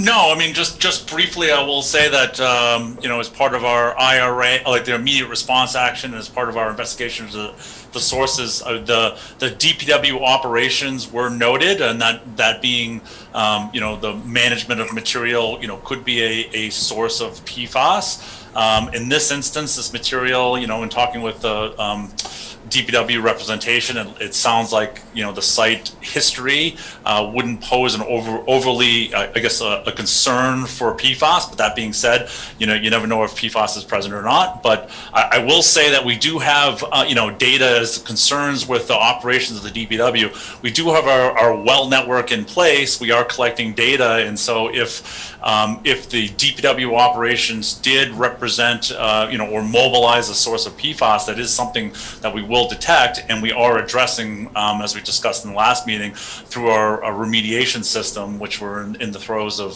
sort of designing and getting installed at the site. So with all those mitigation factors, I suppose that would play into the overall concern of this material. You would just continue your well testing, or you don't see any need to test the material itself? Yeah, no, I testing, material, it's expensive, and there certainly are concerns with that. I guess I'm just stating the fact that this is consistent with the site usage since, the mid-1950s. It is noted, and we are collecting data. So if this did represent a source, that would be something that would likely be detected in our monitoring going forward. Any other board questions or comments? When is the next set of testing of the wells coming out as far as checking the levels? I believe we are due to test out there in October. So this month, I believe we're either in October or November, we're scheduled to do another quarterly sampling event.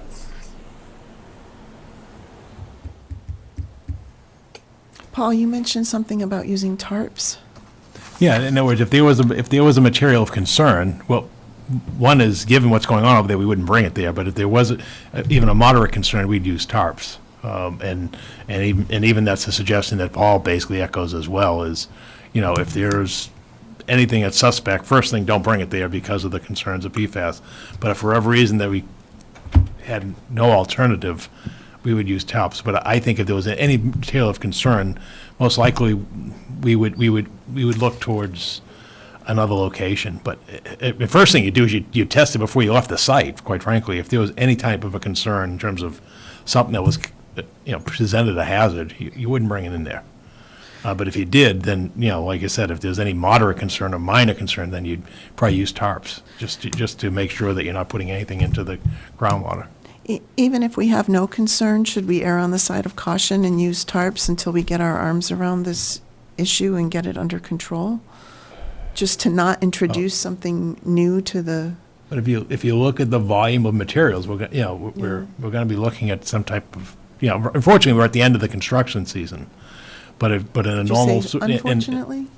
Fortunately, Oh, fortunately, okay. we're at the end of the construction season, and so it's likely not going to be an issue. But if we're in the midst of a construction season, you may be talking a significant area. I don't know. I mean, Gary Persicchetti's on the call. I don't know if Gary, you want to add anything to that in terms of what you see the viability of tarping everything out there.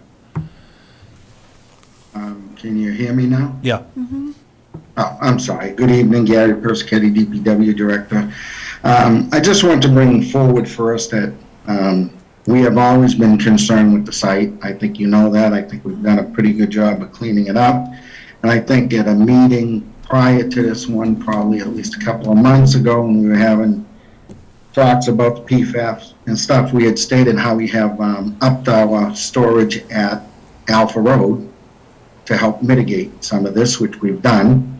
And unless we can come up with a different place to go, we don't really have places to bring other materials. And Paul is 100% right by saying that we picked and choose what went here for the simple fact that tailings of screen loom are exactly what they say. They're rocks and small,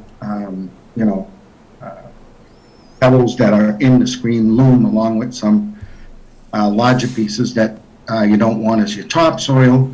And then the ledge is exactly what that is too. We found a few rocks that would have caused issues to children or during sports being played, so they had to be broken down and removed from there.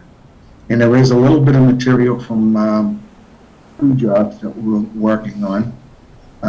One was the culvert replacement of Bradford Road and Clydesdale Road.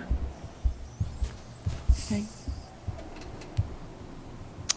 Anything else from the board or Paul McKinley? Just one more question to Paul McKinley. Paul, asphalt, is that usually a source of PFAS, like chewed up asphalt? Not that I'm aware of. Okay, good.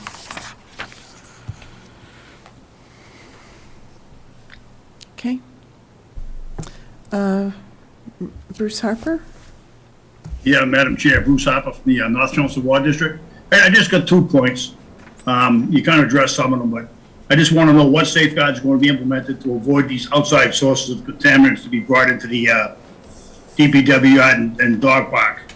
As Paul McKinley pointed out last week, every single particle brought into that DPW yard is definitely a source of PFAS contamination.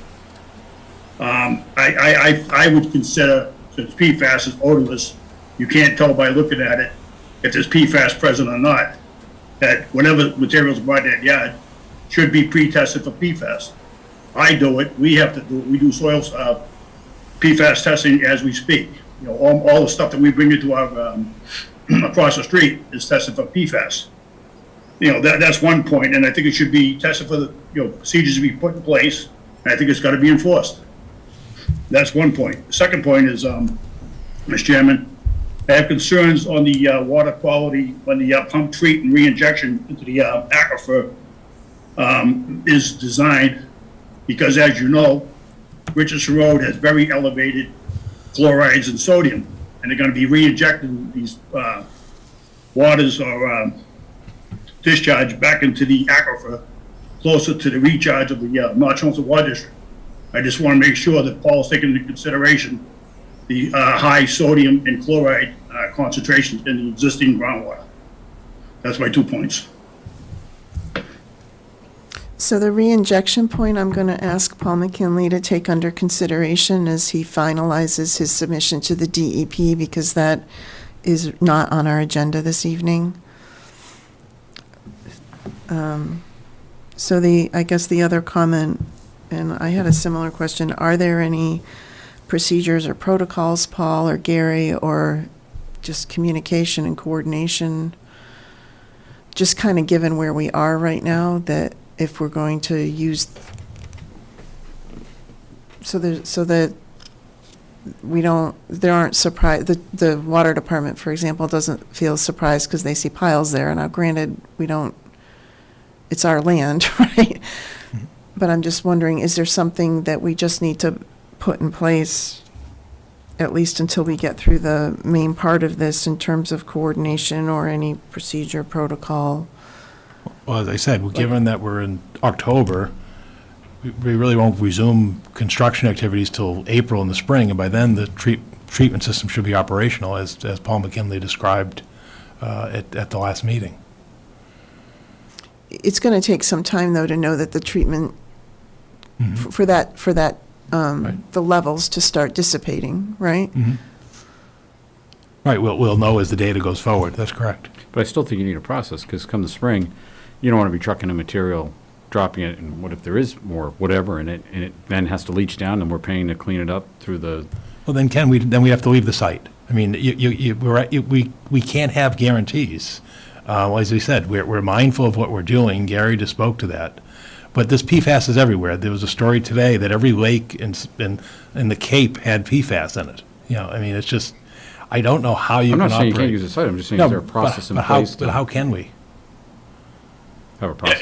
If I may offer, one of the things that we often look at is sort of science, do we determine if there's a, potential contaminant as we look at the source and the site history. And so, my understanding is Roberts Field, and as relayed, was, before being a field, was just used for agricultural use. So, therefore the, potential for PFAS would be lower than, for instance, your classic firefighting foam, airport, military type operation. So that's something that, if I might offer, the town could look at. And I think Paul had already alluded to this, is that looking at the, doing a little bit of a due diligence, looking at the source of the material and flagging any that could potentially have PFAS, and avoid using it on the 54 Richardson Road site might be a appropriate, management practice operation to conduct when managing material at 54 Richardson Road. I think we're saying the same thing, Paul. We're just asking for a process. And we I- just described the process. We Right, just want to make sure that process is in place. And I think, to Ken's point, if there's a process and,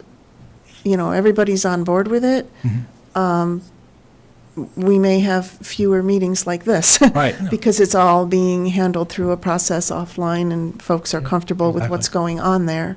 Even where it's located on the property, or whether it's tarped, just things Exactly. like that. Yeah. If it was just a Yeah. one page that you gave to us, it said, came from Roberts Field, previous history of the field, agriculture, no pre-existing, great. And so we checked all the boxes, it's good, we just sent it over to Bruce, this is what's going and this is what it is.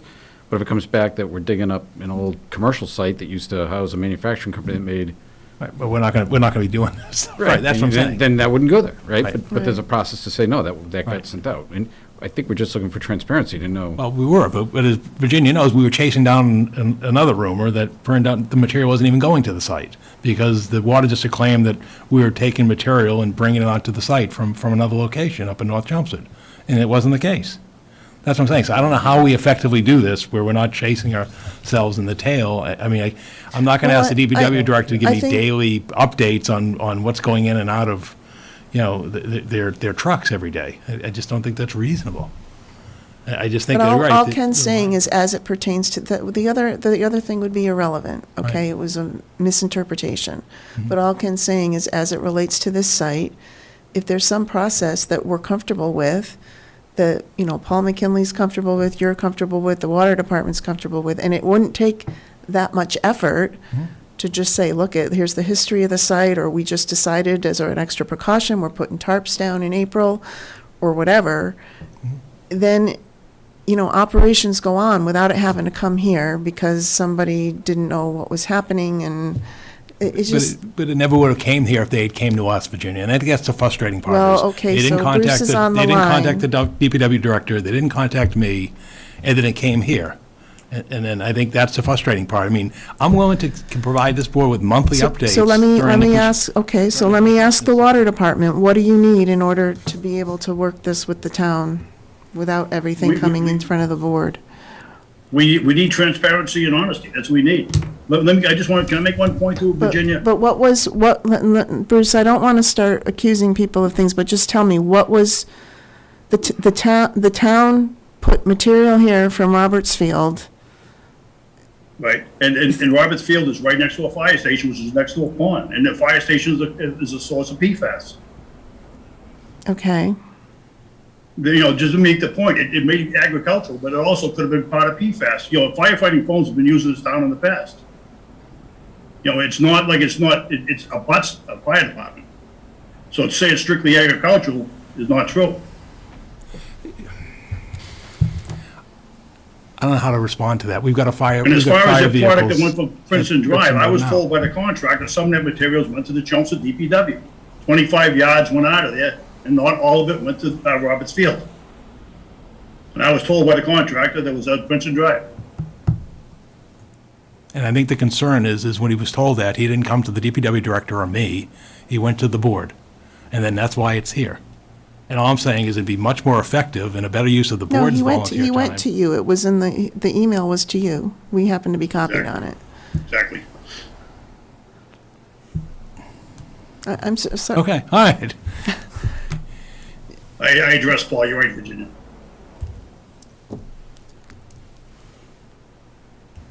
We just want transparency and honesty. That's all we want. Bruce, when you say honesty, Yeah. you're kind of inferring they're not honest. Right. I think What I'm referring to, Ken, is there's a history of that property. There's been ABC piles on that have been removed. The history of that property goes back a lot of years, and a lot of money is spent. And Gary can witness that, and Paul can witness that. There's been a lot of problems with that property over the years. And there was one point that the North Chelmsford Water District was prohibited to enter upon that land, or we were going to be arrested. And that was for Paul Cohen. Yeah, no, Bruce, I know what you're speaking of, and I don't think that's been true at all. And lately, no, I'm not saying what you're saying isn't true. I said that's not true of how the site has been used lately and how you have had access to the site through me, through a code like anyone else to get in. I have not denied you, and we have not been bringing stuff there, okay, since I've took over that has hindered. As you say before, we have removed more and intended to continue that, which we've done. And I can't go back like you with the history. I wasn't here for that. I know it was. I know it's done. And I continue to work with you. Is that correct or not? It's correct. So can one thing I'd like to address Bruce, to the can we board. get back in present day, please? Sure. Okay. So to Ken's point, I'm not seeing what was dishonest about what happened here. Maybe the transparent part in that you were surprised, okay, to see the piles there, but I'm not, you got to help me with what does transparency and honesty look like to you? Virginia, a lot of things have gone back to that, yeah. Do you guys need to get together offline and figure out what the communication process is before it gets elevated to? I don't want to keep hashing over issues, but where did all the materials from Bonnie Playground go? Back to the DPW when they did tennis courts. Are you back in the past? That was just last year. Okay. All right, so I'm trying to say where we are now. How are we going forward? I definitely like to get together. I mean, I believe in Gary. I trust Gary. And, well, hopefully we can work this out. And Gary, or Bruce, you have Gary's cell phone? I do. And of course. Gary, Bruce has you have Bruce's cell phone? Yes, we do. All right, so yes. Bruce, in the future, when you have a question, why don't we start with you calling Gary and just ask him what's going on? Certainly. Okay. And then Paul, you and Gary will look at to Ken's point, if there's any procedure protocol for the future. Yeah. Just at least until we get through this. Yeah, and what I would propose we could give you monthly reports in terms of what's going in and out of there, to be transparent. Monthly reports to us is fine, but Ken's talking about No, but I'm talking your about- working level I'm just saying, procedure right, I'm with just the saying- water right, exactly, department. that's what I'm and saying. We have a working level procedure, but I'm saying is we could follow that up on top of that with monthly reports, so that way there's full transparency, because I don't want there to be any hint of impropriety. And those reports may be, it's hard to say what goes in them, but not just looking backward, but if there's something coming up, Yeah. maybe there's just a discussion so that everybody's eyes wide open. Yep. Does that work for you, Gary? Honestly, yes, except for the simple fact that if there's areas where we're gonna have issues, we're gonna need help on where materials are going. That's all we own. Mm-hmm. I don't own other places, and I think anyone can attest to it, including Bruce, that the days of like just loading a truck up and going to a certain site to get rid of them are quite gone. We drove unbelievable distances to get rid of materials, and you will get no work done and no jobs done in this community if you have to try to take that initially right to wherever it's going to lay at the end of the day. Okay. But I am more than willing, absolutely. Well, that again speaks back to the process that if Gary, you think you're going to be excavating something that is some level of dirty, that we have a process in place on where you're going to put it. If you're not going to be trucking it out of town immediately, like you can't bring it up there and dump it if it's got whatever in it, unless there's tarps under it, tarps over it. Right? I mean, No, the statement you just made me nervous. I guess that's my only Yeah. point. Well, that's not where I was heading. Where I was Okay. heading is that when you're doing some of this work, like Roberts Field, and you're processing 3,500 yards of it, most of it stayed there, of course. It's the tailings that went, but those kind of numbers have to go somewhere. Okay, no, I'm good with that. It's clean fill, right? So that's fine. Yes. All right, I'm good with that. Mhm. Okay, Pat, you have anything else? Mark? So again, we'll have a written procedure, and then we'll provide monthly reports. Okay, thanks, everyone. Thank you. Thank you. Thanks, Gary. Could we get George back in here, please? Is the door open? Thank you, John.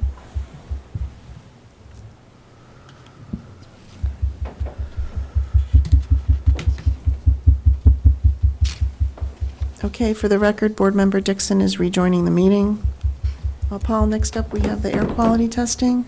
Yeah, we're joined this evening by Samuel Despins of GZA Geo-Environmental remotely, and he's providing a report on the second of two rounds of air quality testing that were performed regarding the asphalt plants this summer, and he can explain how this was a follow-up to the initial testing that was done just about a year ago.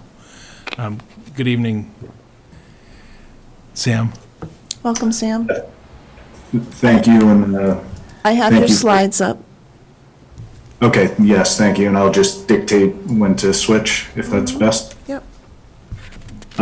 So my name's Sam Despins. I'm the project manager that oversaw the air quality monitoring, both the first and second monitoring events. Ken Boyven, who was presenting to the board last time with me, was not able to join us today. But certainly if you have any questions that I'm not able to answer today, he can make himself available through email or by attending another meeting. So as was stated, today we'll be looking at the results of the second round of monitoring, and I did include the first round just for comparison. If you want to move to the next slide.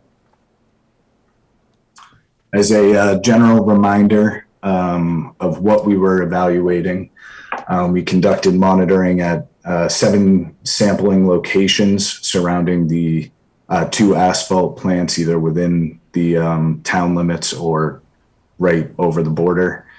The first sampling was conducted in September 2020. Originally, we had planned on conducting sampling in the winter. However, based on those results, we shifted and decided to collect 2 sampling collect sampling both during operating periods for the 2 asphalt plants. We didn't see any value in collecting background samples due to the low limits that we found in the first round of sampling. The sampling consisted of evaluating volatile organic compounds, which I'll reference as VOCs from here on out, particulate matter, lead and asphalt fume, if you want to move forward. Thank you. We collected 2 air samples at each of the 7 locations for VOC, lead and asphalt fume. That's to duplicate the samples and just for comparison to make sure that there were no issues in the field. And then we used handheld instruments or small desktop size instruments to collect continuous monitoring of VOC and particulate matter. I will note, if you look in the bottom right-hand table, TO15 is a suite of 61 VOCs that are individually collected, whereas our continuous monitoring is total VOC. So it gives you the level present in the air as a total number. If you want to move forward. So as you can see on these two maps, we collected 3 samples around the Newport Materials asphalt site, asphalt plant. We did our best to collect from the north, south, and east of the plant, all within the town of Chelmsford. And we selected our locations based on where residents may be. So as you can see, for instance, Ledge Road maybe is a little bit further than our other 2 sources, but we felt that that was an area where residents may be versus, sampling near the highway or something along those lines. We also collected 4 samples near Aggregate Industries and did our best, again, to keep it in areas where residents may be, and collected 1 from each cardinal direction of the site to hopefully capture any variances due to wind direction or weather patterns. If you want to move to the next slide. As you can see, or I guess this table summarizes the 2 handheld instruments that were used, one to collect particulate matter, which is labeled as PM10 in columns 3, 4, and 5. And then columns 6, 7, and 8 summarize the VOC readings. And as you can see on the left, we have the sample locations and then each date that was sampled. So we have both our 2020 round and 2021 round. When looking at this data, in my opinion, the most useful information is going to be the average readings. That's the average across the entire day. And we're really just looking for any significant shifts, which maybe I'll characterize as a change of an order of magnitude. We're not going to be concerned with a shift of 0.01 or even in some cases 0.03. It would really be if it was something significant. As you can see, we are all very consistent between the 2020 and 2021 samplings. So there was nothing that we felt was significantly different between the 2 samplings as far as our handheld readings went. If you could move to the next slide. So both this slide and the following slide are a summary of the VOCs that were detected using that TO15 suite. As I said before, there were 61 different VOCs that come back in that analytical report. So we only included the VOCs that came back above the limit of detection. Again, in this situation, we're really looking for a significant shift in, again, an order of magnitude or more. We didn't see anything that led us to believe that there were any major differences between the 2 samplings. As you can see, there were instances where some VOCs went up, others where VOCs went down, or were detected in one sampling and not detected in the other. And then again, as you can see in the rightmost column, many of these VOCs are typical in urban or developed areas. And and we included just some examples of where these things may be coming from. So you can review both slides 6 and 7, I guess, with that overview. Again, I don't see any results that present any real difference from the initial monitoring. If you're comfortable with those, you can move on to slide number 8, which is the sampling result for asphalt fume. Again, we collected 2 samples for each sampling round. So you can see in row number 2, or what starts as number 2, but then splits into number 2 and 3. It summarizes the 2020 sampling round, and then the bottom 2 rows summarize the 2021 sampling round. Again, as you can see, in most cases, the asphalt fume was non-detect, which is less than 0.053 or 0.052, depending on the flow that went through the filter. And again, everything's in line with what we observed in 2020. One thing I do want to note with asphalt fume, it's a little bit of a misnomer.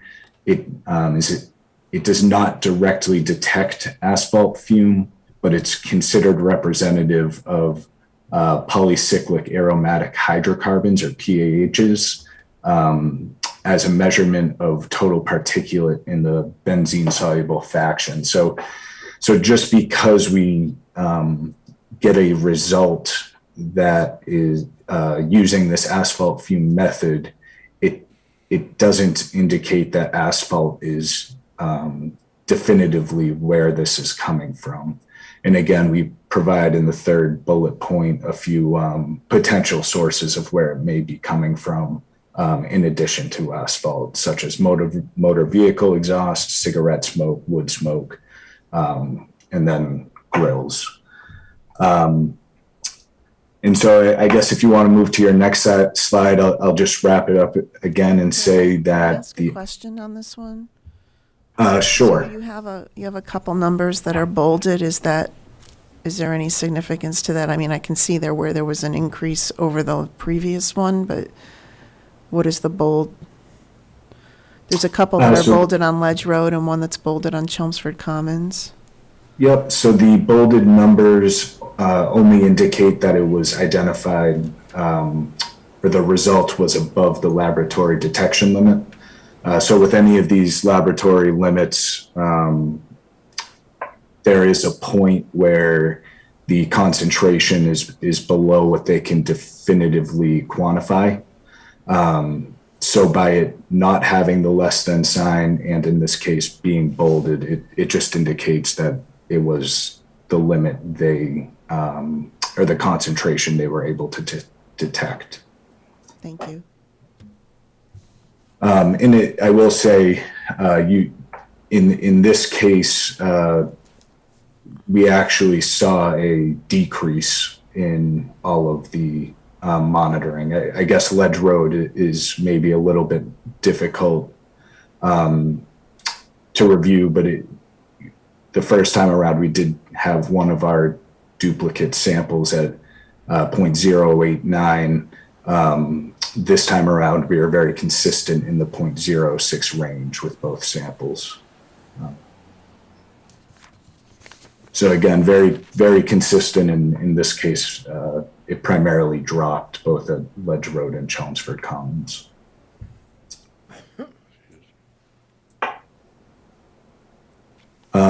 So, similar to what we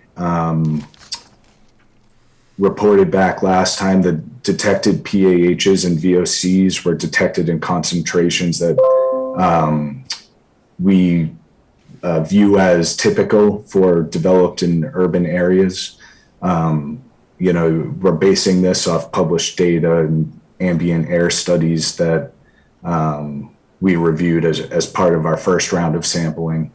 I know the first time around there were issues with odor compounds that can be attributed to asphalt. And again, to remind everybody of our discussion last time, these concentrations can be smelled. You know, the odor threshold just may be far lower than levels that would be expected to be hazardous. That's not to say that sensitive individuals wouldn't experience discomfort or some sort of symptoms if they're in the presence of the persistent asphalt odor, but according to what data we've reviewed and what we view as available, again, they would be below levels expected to be hazardous. Okay. Is there any other questions? If you want to move to my next slide, it has my contact information and Ken Boyvin's. I have a quick question. Because I wasn't here in September of 20, why were those times picked, September and then August of 21? September was picked really just due to the schedule that we had in place after we were contacted by the town. August was picked because we wanted to get what was considered a peak season and in a time frame that was, you know, high heat and fairly dry or I guess humid. Unfortunately, what happened this summer is we didn't have a nice 7-day period of dry time. So although we originally were hoping to collect these samples in July, it just ended up getting bumped to August. But we were trying to collect the worst case samples, but avoid, you know, rain or other obvious weather patterns that may kind of knock out some of these odors. And did we know that the plants were running at normal capacities or at those times? We had no communications with the plants. However, based on activities, you know, the field engineer did note that he saw trucks that he suspected had asphalt in them during sampling. So we can reasonably state that they were in operation. Yeah, the first time, when we left the town meeting in June, the quickest we could procure it and get it done out there was in September. And then the hope was this year to get it done earlier in the month, or earlier in the season, which was August. And when we look back at the complaints received by the Board of Health, the highest two and really outlying 2 months of complaints were August and September a year ago. One thing we noticed this year, and it may have been due to the weather, but also I think the plants have taken steps. The number of complaints has dropped dramatically, and I think, I hope that your calls have dropped dramatically this year compared to the previous year as well. You know, again, some of that may be due to the weather, but also, when we did this, you know, we wanted them to do it in a period of high warm temperatures, not on a day like today where you'd say, well, you're not going to smell anything, they're not running, and the atmospheric conditions are poor. Yeah, right. No, I get that. I just want to make sure that they're not shut down for some reason, partial shutdown, summer, equipment, et cetera. Can I ask one question? So I'm just noticing on your charts when you said you didn't really notice too many differences, but like, I'm just curious, on Scotty Hollow on your VOC chart, you measured it in 2020, it was less than 0.1, and then when you measured it again in 21, it was 2.1. I mean, to me, that seems significant of a jump, but you're saying that's not?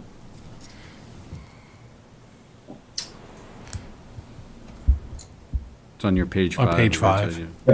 Yeah, I'm just catching up. So in that case, that's a maximum concentration observed throughout the entire day.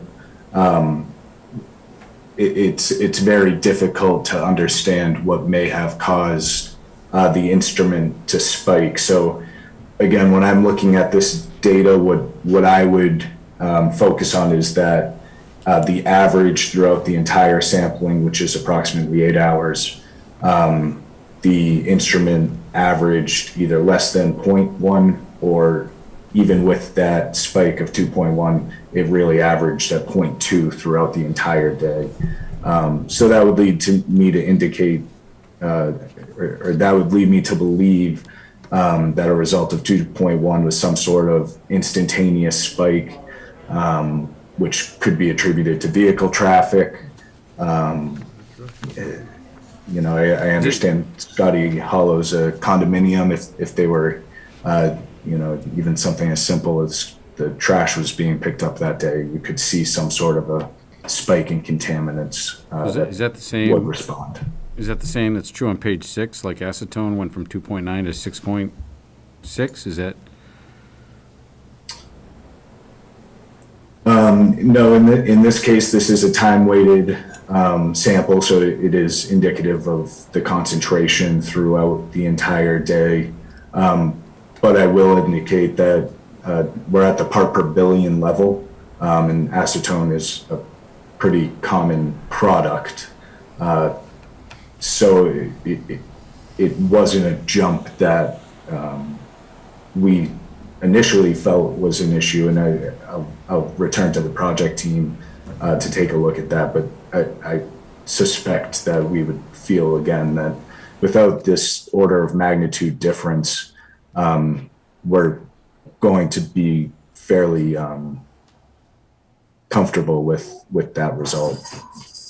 But what Ken had mentioned at Scotty Hollow is in fact an order of magnitude difference. Correct, and again, though, that's a maximum concentration.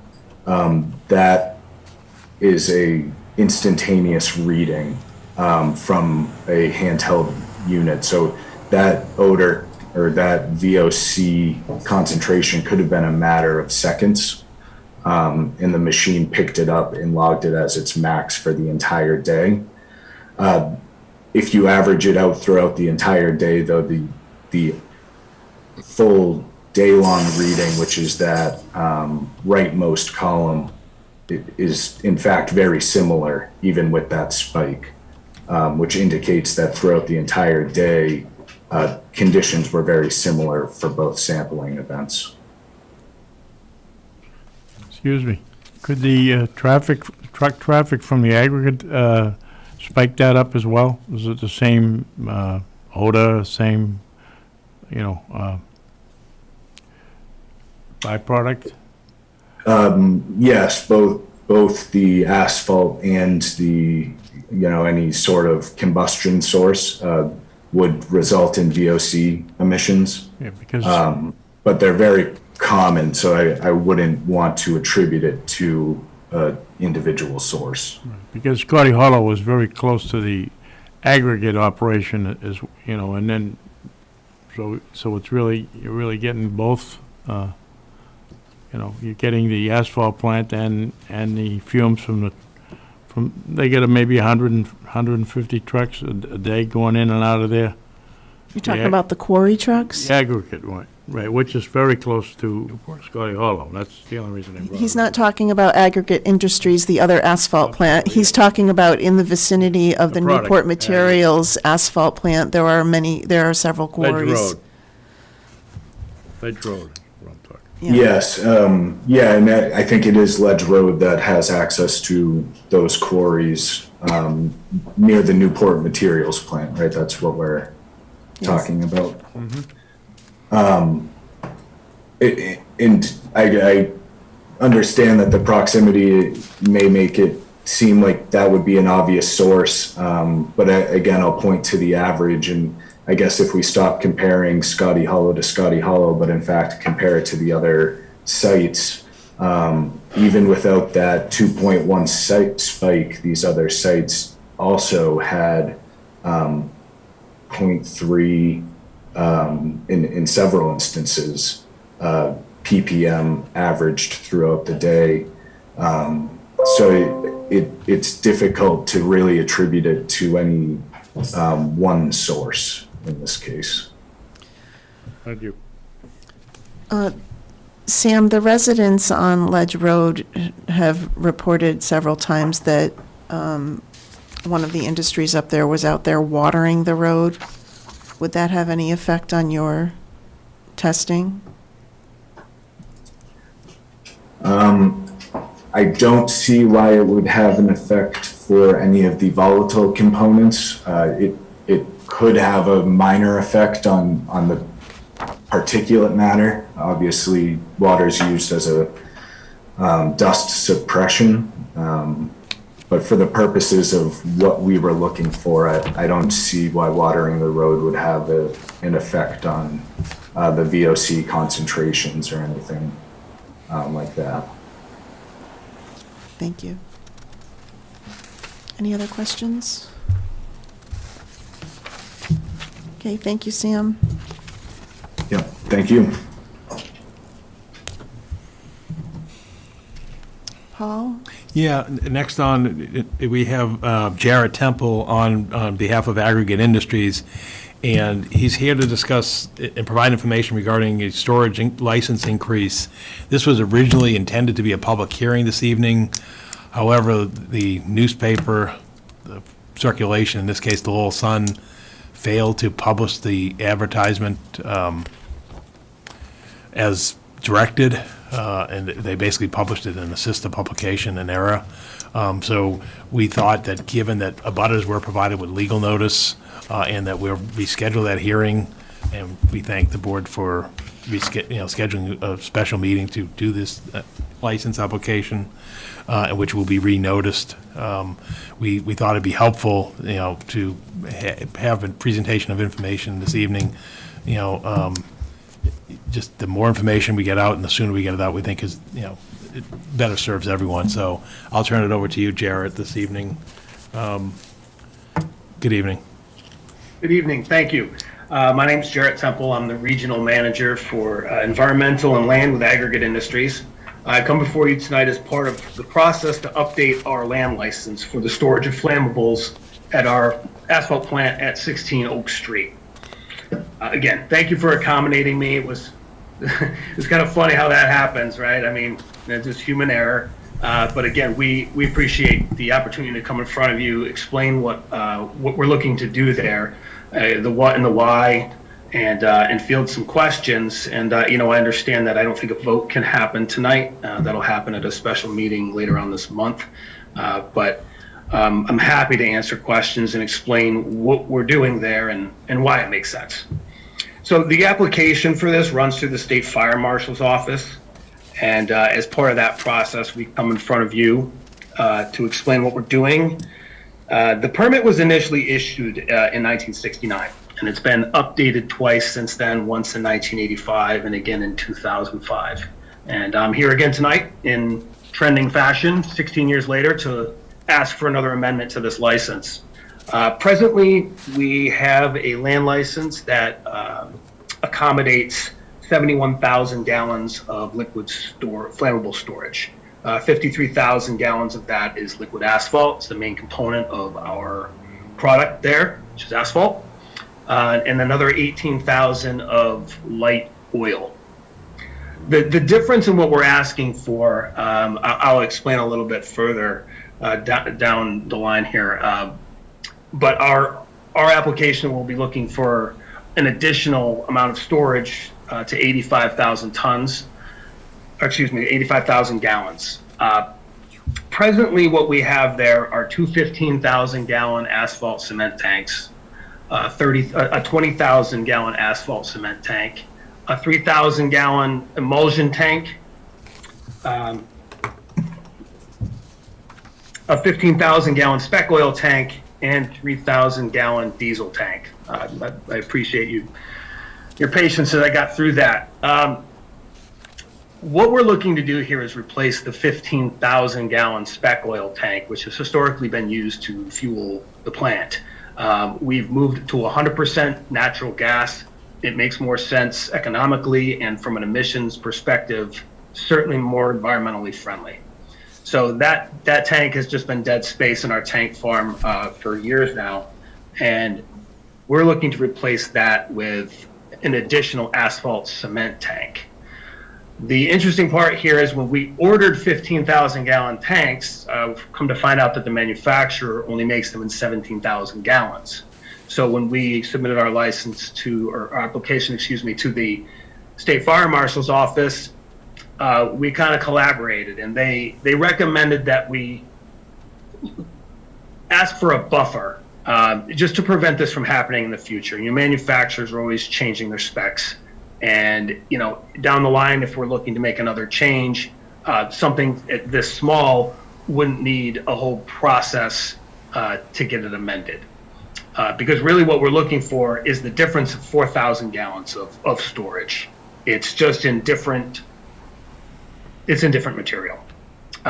If you'll allow me an anecdote, I'll say that if you're baking cookies in a kitchen and your main ingredients are flour and sugar, and you're going to keep them in the mass amounts in containers where they're most accessible to you, that makes sense. And that's what we're trying to do now. We've got a number of different batches we're making, but what we're using in every single batch is asphalt cement. And as these tanks are all interconnected, during the day right now with our fuel storage for asphalt cement, when we're running full tilt on that plant, we'll have to take a delivery of asphalt cement during production, during the day. With this additional tank, it'll cut down on deliveries, and it will allow us to take those deliveries in off-peak hours. So that's a huge benefit to us and to the members of the community, as we're taking a truck or two off the street and during peak hours. So I feel like I've been speed talking here for 5 minutes here, so I think I'll open it up to questions, and hopefully I can shed light if there's any concerns. Any questions? No? So the public hearing is not opening until October 19th. I do know that you sent notices to abutters, and I don't see any abutters in the meeting room or in the Zoom room. So I think we're going to defer until the 19th when we can have the public hearing. Understood. Okay. Well, thank you very much for your time tonight. I know you guys have a full Thank you, docket, Jarrett. so thanks again. Have a good night. You too. Thank you.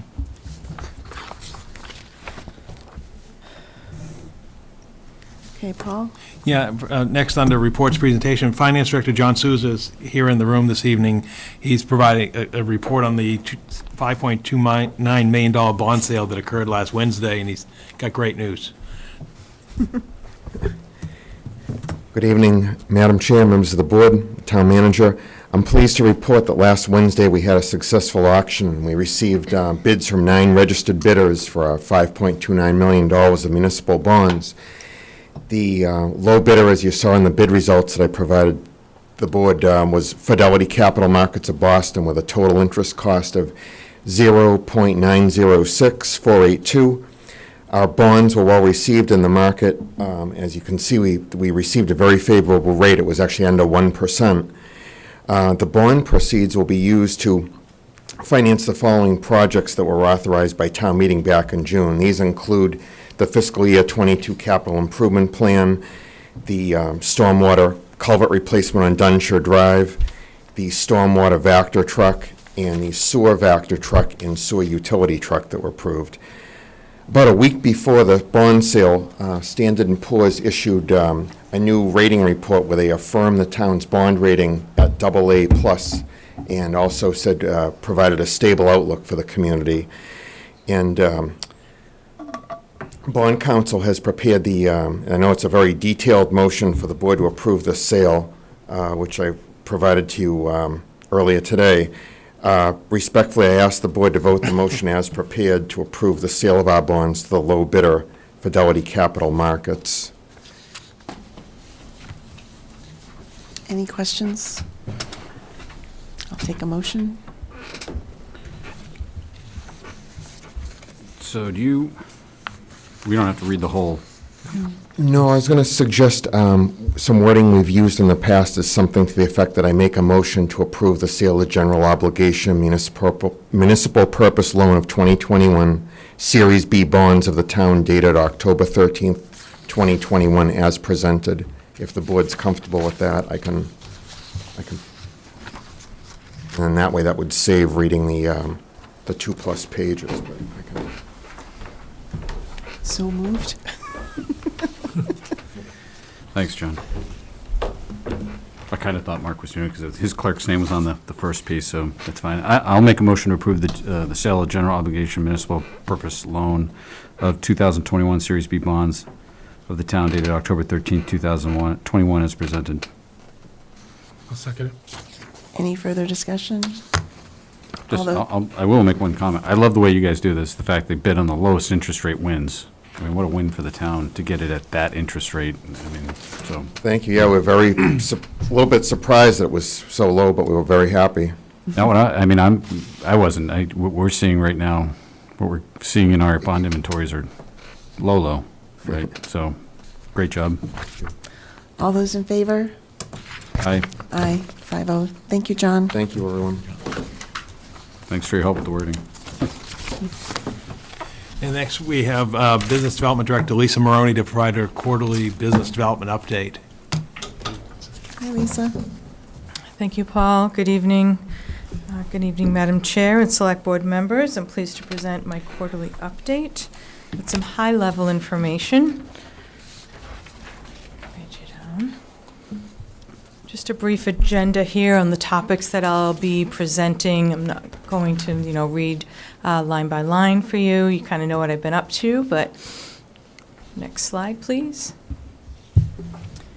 So the Chelmsford Crossroads of Route 129 signage continues to work through the process, and recently met with the Chelmsford DPW last week along with the sign company.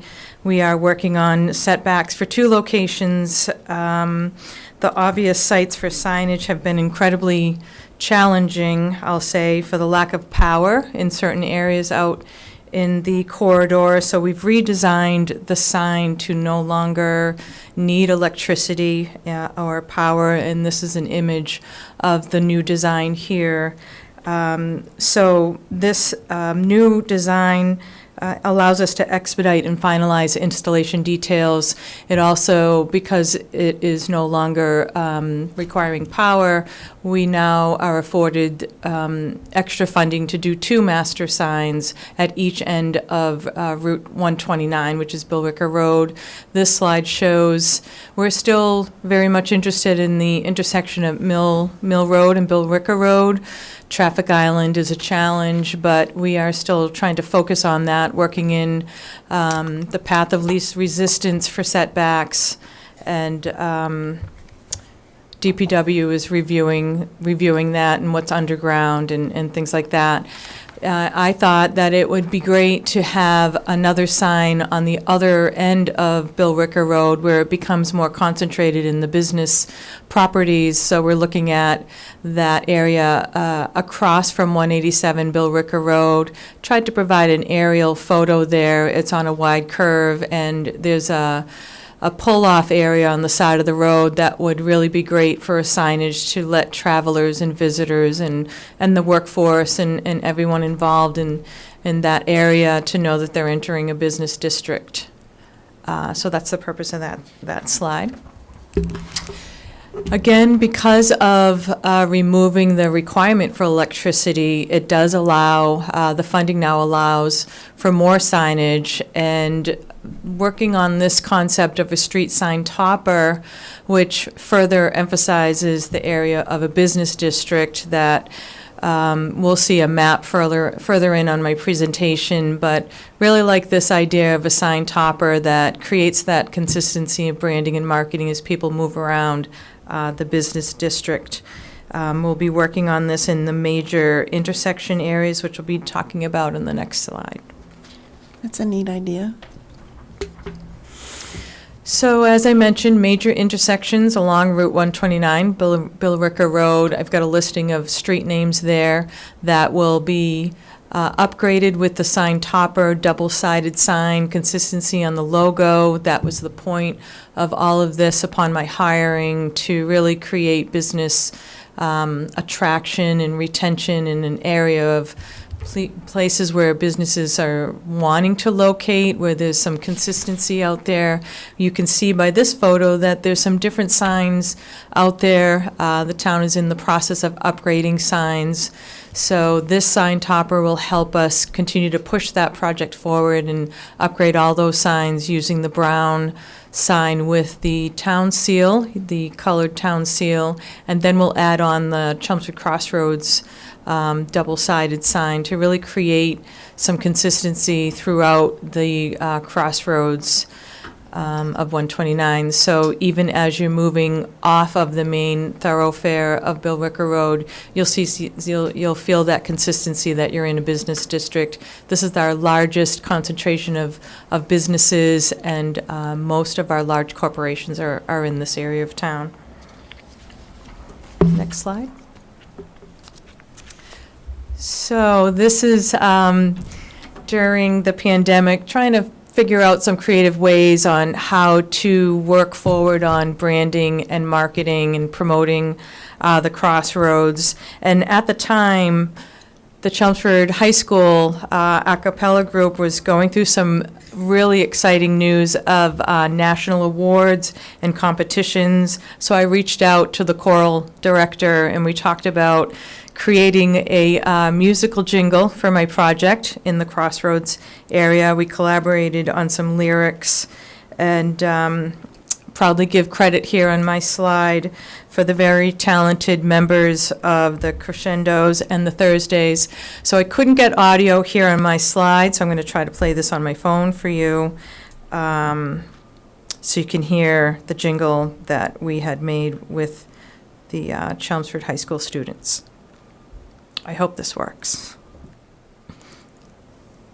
Make your business dream come true. Chelmsford Crossroads is waiting for you, where business and community meet. Location opportunity can't be beat. Class A space, live, work, play. Our team is with you every step of the way. Chelmsford is taking a team-based approach to economic development. Schedule a meeting with us to explore the opportunities that make up the Crossroads at Route 129. Visit, call, or drop us a line at ChelmsfordCrossroads129.com. So that's my jingle. I really like it. I get different types of feedback and response on it, but bringing me back to how to creatively just be different. We all have, we're surrounded by business communities with office buildings, business districts, trying to help Chelmsford be different in the competitive way, but also connect and collaborate with those that are right here and available. So I just wanted to share that with you. I don't necessarily have a bigger plan of where that's going to end up, but I am keeping it in my toolkit in promoting the Crossroads, and I'm open to suggestions. But we're pretty just enjoying the process and trying to work with new partners, and that was one of those projects. Next slide. So recent business openings, you may have been seeing some of this in the news or local, feeds that are going around. We continue to attract new businesses coming in, expanding businesses into the corridor. This is a listing of a few updates. We have a fabulous ribbon cutting on Friday for Drayton Systems, really fun event. Just so happy to be bringing in some large, credible companies. Drayton is an expansion. They've been in Chelmsford for 30 years. They've expanded over into 330 Bill Ricker Road. And from what I can tell, they're going to need more space. So it's great to be involved and connected in these types of development projects. We have another accounting firm moving in. Can't really name who they are yet, but you can see some of these other projects that have been happening. And I do have a short list of more coming that can't necessarily be announced just yet, but we are filling up empty space, as you'll see in a few slides ahead.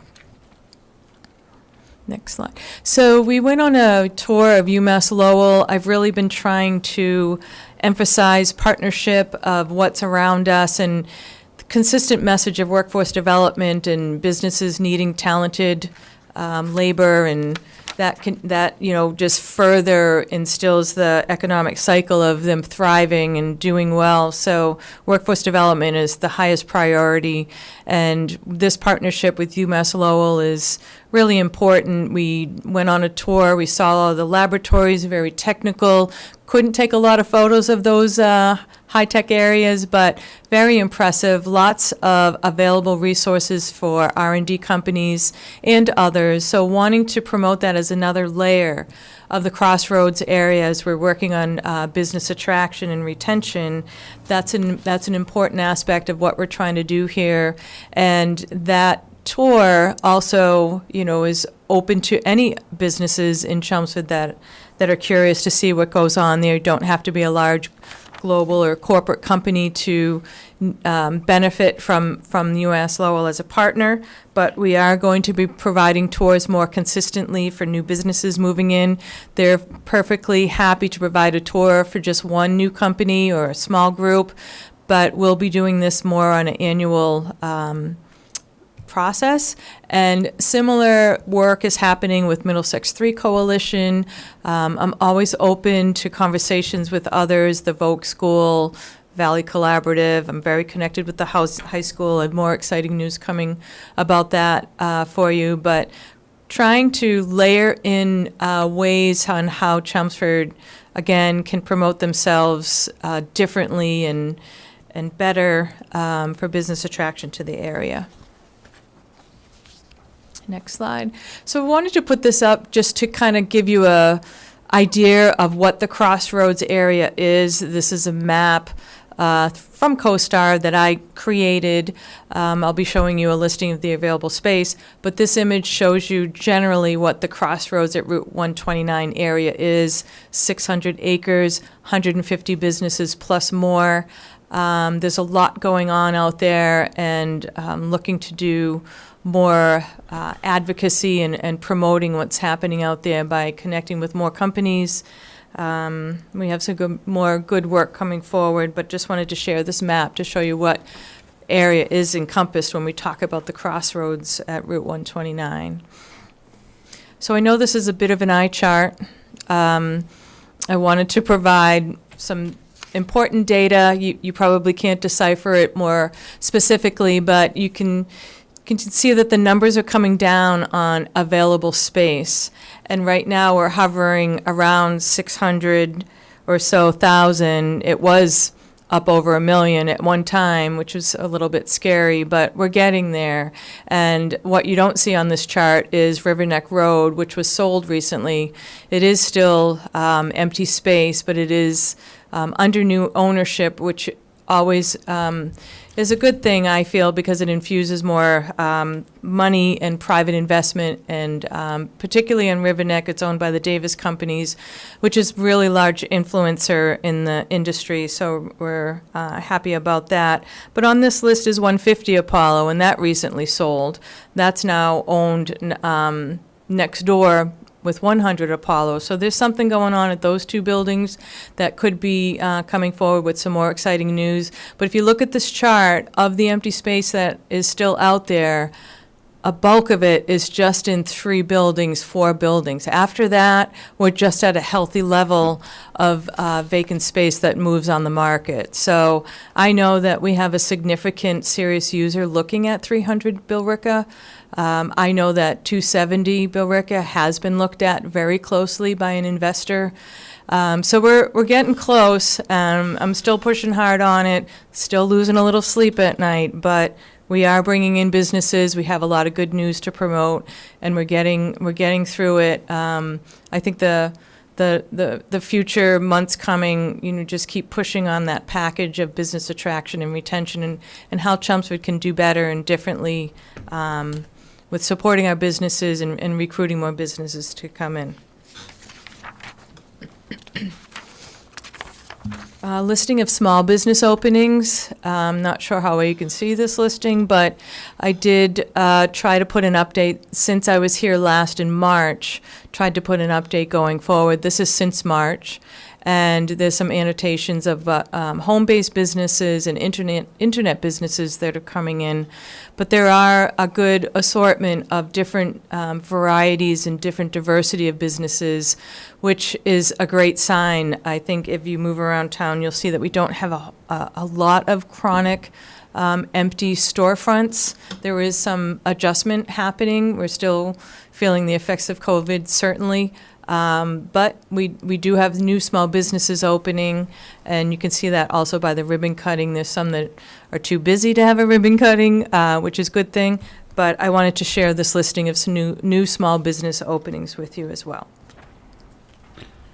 I continue to work on age-friendly Chelmsford for different reasons, but wanted to note that the Pocket Park is complete officially. There's signage, and there's an image of the sign that will be going in. It's a small, subtle sign that's conducive to that area, but it is a public park. And I'm sure you've seen it all. It looks great. The benches are in, the plantings are there. So I'm considering that project as done. And next steps, I wanted to just note that there's a committee appointed. We've had 1 or 2 meetings, but I am an integral part of launching the Discovery Center along with the committee and the Senior Center Director, Debbie Siriani. We are launching the Discovery Center. So what this means is there's a third-party program coming forward at no cost to the town, which is funded through the Mass Council on Aging, but this will be a way where Age-Friendly Chelmsford and beyond can work on civic participation and engagement. That's my domain of the 8 domains to launch for Age-Friendly Chelmsford. I am civic participation and engagement as well as employment. But the Discovery Center is a pretty exciting program that will help us with outreach and engagement, as it says, and we're launching that with a meeting on Thursday, October 21st at 1 p.m. They are going to be sharing what this program involves beyond just civic participation, but there's a whole schematic and flow chart on how we're going to better utilize and capitalize on our volunteers, what their skills are, where we can place them, how better we can use them. We have 8 domains to implement for Age-Friendly Chelmsford, and it's a bit of a team effort, obviously, but we each have our goals to accomplish, and with civic participation, I'd like to really connect with those members in our community and how we can use them to get this message out to everyone in our community of what it means to be livable for all ages. And then once that is up and going, we can use that for other aspects, job fair, employment for mature workers, and other ways. Art on the Brook is happening. We've had one previous event in 2019, very successful. We have 2 major sponsors that are funding in total $5,000 to support Art on the Brook. This is an event hosted in Center Village and hosted by Old Millhouse Coffee. And you can see the date there, Saturday, October 16th, with the rain date on the 17th. You'll see some more specifics coming out as we get closer to the date, but we do have vendors. We already have a wait list on the vendor list. This will be hosted in the parking lot behind Old Millhouse Coffee, which is also the Gentle Arms Transportation parking traditionally, but that's where the event will be held. And very thankful for our 2 sponsors to help us make this happen for a cultural event, outdoor event in Center Village. It was very successful the first time we did that. We already see a wait list coming forward on this coming year. So we're pretty excited about it and wanted to share that good news with you. Just a final slide here on some other updates of business development. I had a magazine article come out, Business in Focus, about workforce development. It was a collaboration with Mass Hire, Middlesex Community College, UMass Lowell, Valley Collaborative, all of our resources for workforce development for our business community was part of this article.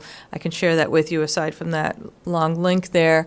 But I wanted to highlight the business response support team. This is my go-to list when I'm interacting with businesses that are having specific challenges or struggles. There's always programs coming out in and out through some of these aspects in different ways. Some of them are certified U.S. SBA lenders for microloans or grants or those programs that are filtering down. So I just wanted to share this listing with you of those that I'm working very closely with to also add additional support to our business community. And lastly, the Chelmsford High School, I am working very closely with them. They are launching a new program for college and career readiness, which I'm overly familiar with in my previous job, and pretty excited. Met with them for a couple hours last week, and pretty excited to get this going. I will be connecting, and already have started connecting, employers of all sizes and industries with the high school to do double duty between either placing students for college or career readiness in the program, and we're getting down into specifics of what we want. And then also in that same regard, connecting those employers to help the high school, guide them on fine-tuning education and training in these specific careers of what we're looking for with IT and advanced technologies. And we have so much happening in Chelmsford. It's kind of quietly happening behind the scenes with robotics and communications and life science and manufacturing and medical. We have a little of everything, and we're bringing in more. So pretty excited to get this started. We've been already at it today with some online forms for employers to fill out and what they're needing and seeking for high school student placement into their companies. And that is a high-level update of what I've been up to. Hopefully you're pleased with that, and I'm here to answer any questions or concerns or suggestions or any of that stuff. Did you like the jingle? Did. It's And it good, played right? well through the microphone, so that worked. Yeah, good. A lot of great So- stuff, Lisa. Good, okay. Anything else? No, good job. Okay. Thank you so Great. much. All right, thank you. Thank you very much. Okay, Paul, Fall Town Meeting? Yeah, real quickly, the last remaining article at the fall annual town meeting that begins 2 weeks from tonight was Article 21, and this was the request for some clarifying language, and Town Council Paul Haverty provided a sentence that we think addresses the concerns that were raised in terms of, well, what are election hours? So how it would read would be that there'd be a prohibition of meetings during elections, and it would fully read that no multiple member body of the town shall conduct a meeting during the election hours of a municipal or state election that is occurring within the town. And then here's the new language, the additional language. For the purpose of this section, election hours of a municipal or state election shall include only the hours in which live voting is taking place on election day and shall not count early voting prior to election day. No, that'll have to be added as an amendment. Yes, correct? well, it'll be the motion that's put on the floor of town meeting. It won't be an amendment, it'll be the motion that's put into play, and Okay, I it'll be, thought and on we the signed it screen. without it.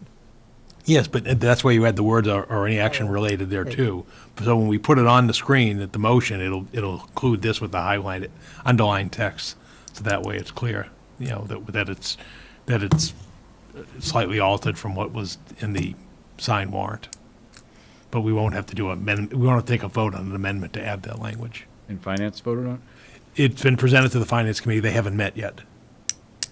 I don't know when. I don't think we when or need to whether- wait for No, them that's to fine. meet. I'm not, that's not where I'm going. No, I don't know when or whether they'll meet. Obviously. So you said you don't have to amend this on the floor? No, because what the warrant does is it provides notice to the town meeting reps and the community of the actions that are going to come up at town meeting.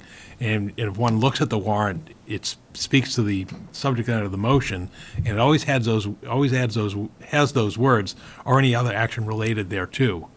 So basically, this additional language falls within the scope of the notice for this article and this intent. So Okay. the motion that's put on the floor of town meeting will be the full text, meaning the original language plus the additional sentence. And then when I present the article, I'll explain that the addition of the sentence for clarification at town meeting. So that avoids the extra vote at town meeting. So my motion just should be to approve it as it is, not as amended. Right, well, right, to be approve the warrant article as presented this evening, yeah. All set for that? I'll make a motion to recommend approval of Article 21. I'll second. Any further discussion? All those in favor? Aye. Aye, 5-0. Right, thank you. Now, moving on to my report, a few items. The first one, and I'm recognizing we're hitting the third hour, so I'll try to be as concise as I can. The first one deals with town meeting, and this has to do with the spring annual town meeting bylaw approval. As the board and the community may be aware, in Massachusetts, amendments to general bylaws and zoning bylaws by towns have to be approved by the Massachusetts Attorney General's office. We received on a letter dated September 27th, which was last week, correspondence from the Office of the Attorney General regarding the action that was taken under the general and zoning articles at the spring annual town meeting. And the Attorney General's office approved for the 5 items.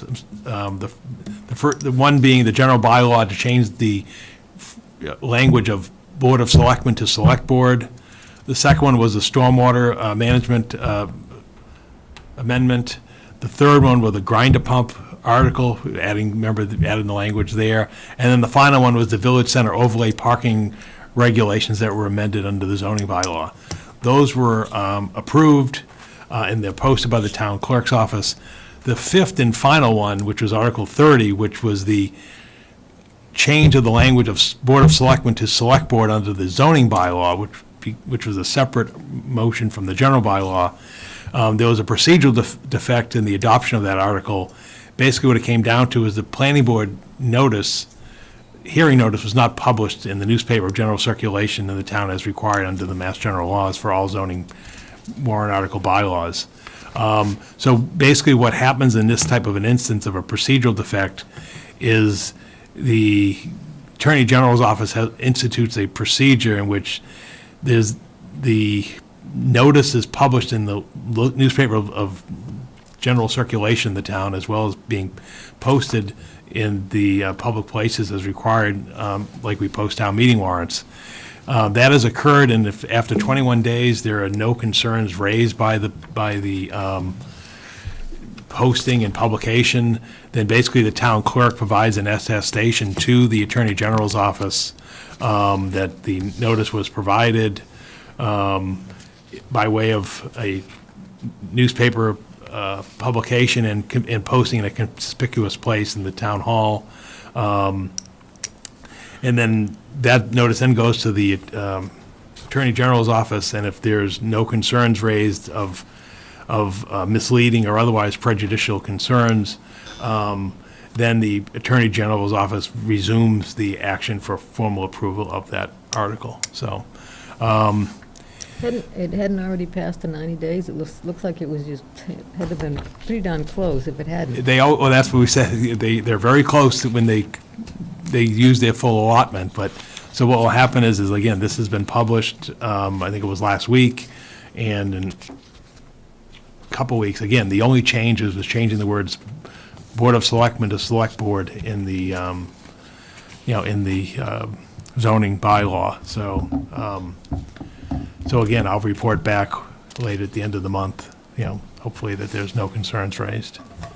So that avoids having to go through the whole process of bringing it back to town meeting for really what is a ministerial act.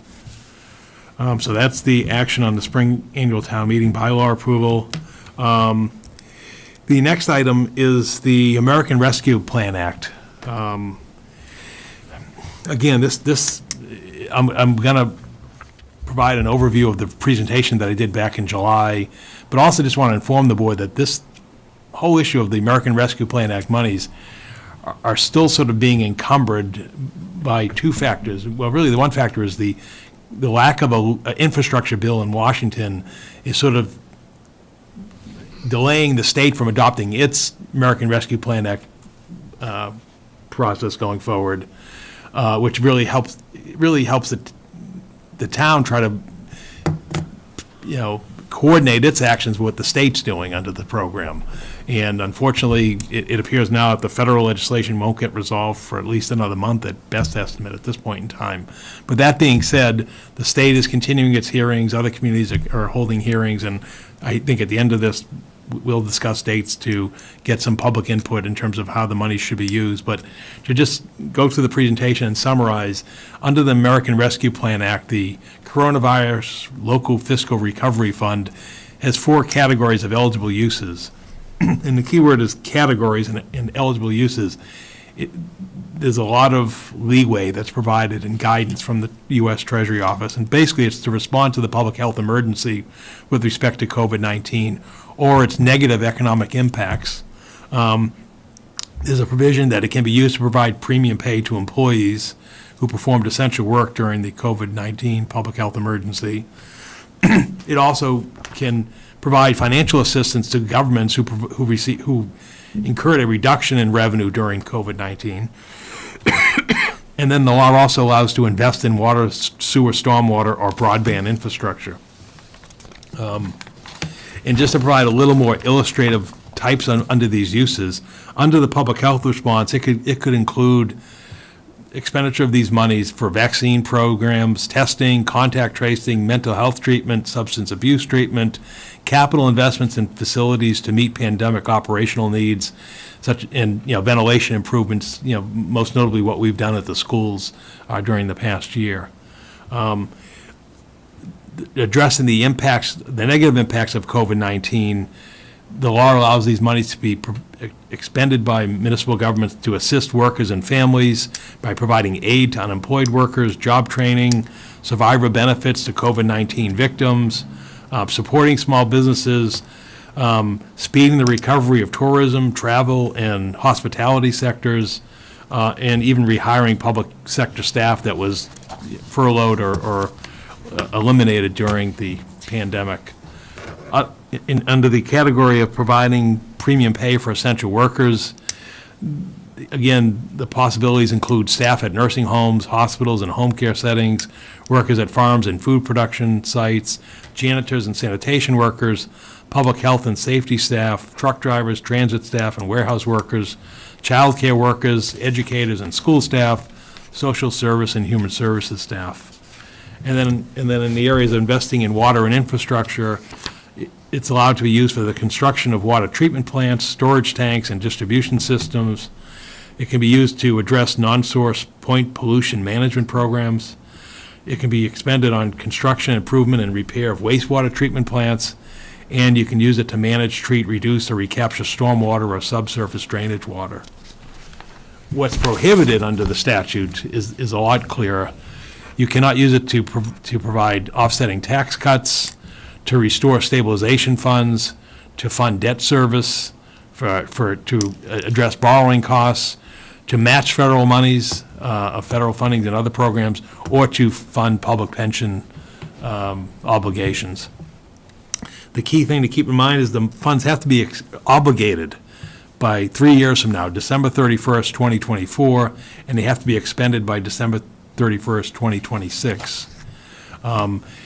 The information that we have is Chelmsford's funding allocation that will be dispersed in 2 increments, the first of which we've already received, and the second 50% will be just under a year from now, that we would receive roughly $10.6 million. In terms of our existing expenditures or commitments to date, we'll note that the Chelmsford Center for the Arts, and we heard from Susan Gates prior, that was the $335,000 that the board committed to that program. Board of Health had an incidental cost for a vaccine refrigerator of $4,700. The library needed air purifiers as they reopened, particularly McKay Library, for staff to try to serve by curbside service of just over $1,000. The most notable one was a sewer break that we had at Katrina Road for this pump station repair. That was $575,000 rough dollars. Telemedia is providing Zoom room equipment in 200 down the hall here, which has worked quite well and is actually user-friendly. You can have a Zoom conference. and it works well, audio and recorded. And then the school HVAC technicians and repair for the current school year is $175,000 to get us through the remainder of the school year next June, by providing additional staffing to make sure that all the units in all the classrooms are operational. And then was a municipal buildings ventilation study on this building, the McKay Library, and others of $50,000. Paul, Yes. what differentiates when you ask the board to vote and when you don't? I think what comes to the board is mega, meaning large, significant expenditures. You know, what happened with the vaccine refrigerator is they were in trouble in terms of the Board of Health needed a refrigerator, so I'm not going to come to the board for a $5,000 expenditure, you know, or $1,100 for the library air purifiers, or a Zoom requirement. It's like we did, and it really follows the practice we did the past year when we were doing PPE and other installations. I think what we come to the board is on significant expenditures. You know, the CCA, when they came in, you know, the Katrina Road, that was brought here for discussion and consideration. And clearly, before school started, as we were ramping up, we notified the board that we had to, and it was wise to continue that program, given the health mandates of all students going back to school, and with the masking requirement. So that's really how we obligate those monies. And that really is Set a followed. limit so we know. What's that? Maybe we should set a limit so we know when you're going to come to us. So this is, I mean, this is kind of going back, the objective for this goal was to define the process, and we haven't done that yet. Right. And so we're almost $1.2 million into the 10.5, and there's, you know, in total in this briefing, there's 7.2 million of possibilities plus what's already expended, and we haven't said a single thing about process and what's that going to look like. And that was the whole objective of the goal that we set in August, and why I keep asking. So I'm kind of back to, when are we going to, like, talk about the process? I think that's what we're doing right now. Right, basically, the Okay, $1 million that's been obligated has been known for months. Susan Gates came in here with her request, at her own initiative. Go ahead. The issue I just of. don't see it in the chart, so I'll just listen to the words around, but I'm not seeing process. Okay. Well, again, what I've described is how the monies can be used, what's been committed and approved by the board for Katrina Road months ago, the CCA a few months ago, and the school HVAC, you know, again, going back at the end of the summer as we were going into the school year. Now I'm going to go on to what's potential funded projects. In other words, this is the stuff that will be discussed by the board and receive community input of how can these monies be expended to the benefit of the community. These are illustrative examples. There's no commitments here. What we've seen based on the air quality study that was done in the schools is that now the schools are at higher capacity. There is a need to upgrade the air exchange in the large space areas. And so basically that would involve the 30-ton rooftop unit at the high school, which you can see on the list. The 4 and 5-ton rooftop units are nearing the end of their useful life. Going back to the Parker School music and pod rooftop units, McCarthy School pod rooftop units. These are all items that are approaching the end of their useful life, and they qualify into ARPA. If they're not funded, they're going to be on the town's capital plan. The issue of the modular, modular classroom upgrades was an item that was deferred back when we did the additions to the schools, and they returned money to the community. We're now nearing the end of those units on the modular classrooms. And so, again, some of those are controls, and that's really what the initial items are. McCarthy School and South Row is additions to the controls. So, again, there's 1.2 that's been identified as potential COVID air quality improvements in the school system. Moving to the next slide, on the municipal government side, the report that came back from the study is that to provide a air exchange system for the building, the 100-year-old building that we're sitting in this evening, which again, has those little mushroom things that you look out the window on this floor that provide the air exchange in this building, which is why we sit with the windows open and the air purifiers, that would be a $1.8 million expenditure. I'm not asking for that. There's no obligation to that, but I'm informing you what has come back, that the amount of work that would need to take place to upgrade this building, and I don't believe that number includes what the effect would be on operations while that work was taking place. Same thing, we had a request from the library trustees. How can they reopen McKay Library on North Chelmsford to the public? That building, again, wasn't built for, public occupancy. It's basically a glorified residential unit. And sadly, the cost to modify that building, for air exchange for occupancy by the public as a place of assembly for a library is almost the cost to construct a residential unit of $440,000. So there's $2.2 million, and as noted in the asterisk, the other municipal buildings are still being addressed and assessed. Onto sewer, which is a specified allowed use under ARPA-funded projects. The additional programs that could qualify would be the emergency response plan, operation and maintenance and infiltration and inflow abatement plan that was discussed with John Potts when he was here before the board. The pump station and force main assessment report was part of that for $200,000. And then the third component of that was a sewer system evaluation study for $350,000. That was the $600,000 that the board discussed with John Potts when he was here, previous meeting. In the areas of stormwater, to give illustrative examples, this past year, the town applied for a municipal sustainability grant to address the Russell Mill Pond tributary restoration. Excuse me, Paul? Yeah. I just have a question on the sewer one at the 600K. Yeah. So that's under potential, but there was a conscious decision made not to bring it to town meeting. Yes. Because there was an assumption that this was going to fund it. That's So correct. is it really potential? It's potential. Or is it If you say go to town meeting, I'll go ask for the $600,000 from town meeting. Okay. My sense is from the community is if there's municipal infrastructure expenditures that can be covered by ARPA, the $10.6 million of one-time monies, I would think that that's what the community would want us to go to as a funding source. I just didn't know that it was still viewed as potential. I thought that was why it was taken out of the. It's why I've taken it out. If Okay. the board wishes to have me bring that request to town meeting in 2 weeks, please let me know. But at this point, my sense is, as I said, is I would think that we would look towards the ARPA monies, the $10.6 million. So I'm not looking for defensiveness. I'm just saying that it says it's potential, but I Right. think you've already committed it. I That's all can't- I'm saying, no, because no, it wasn't in the town meeting. But I can't commit it. The Board of Selectmen votes these monies. I can't commit $600,000.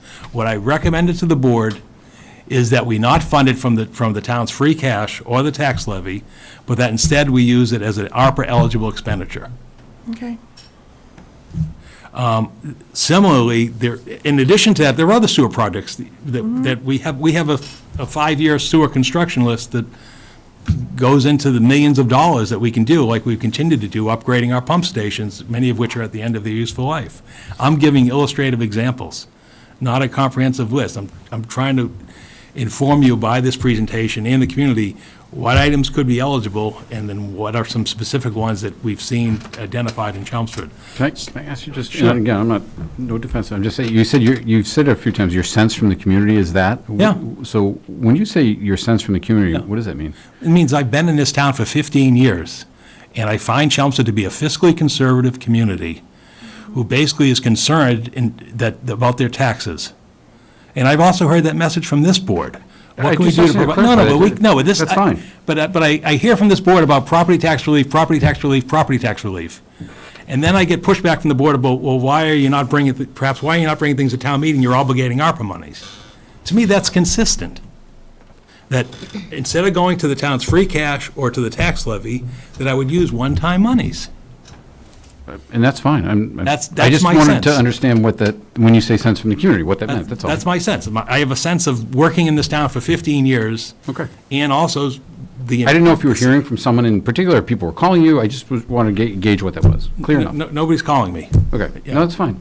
And then similarly, we've got stormwater projects. As I mentioned, we submitted a grant under the sustainability program to address stormwater drainage issues on Sandra Drive, Donna Road, Tempe Road, and Janet Road for $150,000. That wasn't funded. We weren't awarded that grant, but that's a potential use.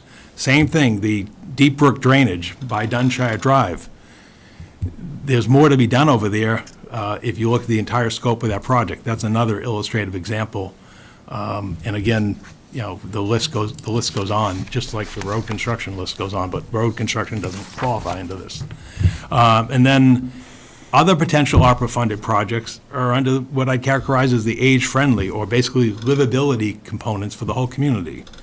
There's been discussions at the age-friendly community about adopting an enhanced transportation program. I'm just using a round number of $100,000. I don't know. That's been in the works now for about 6 months, and it's still being refined. I think you could make the case that the high school tennis and basketball courts, which are in original condition and in rough shape, that you may be able to qualify that money into ARPA because it provides recreational opportunities for residents of all ages. There's $1.2 million that otherwise is going to go on the capital expenditure list.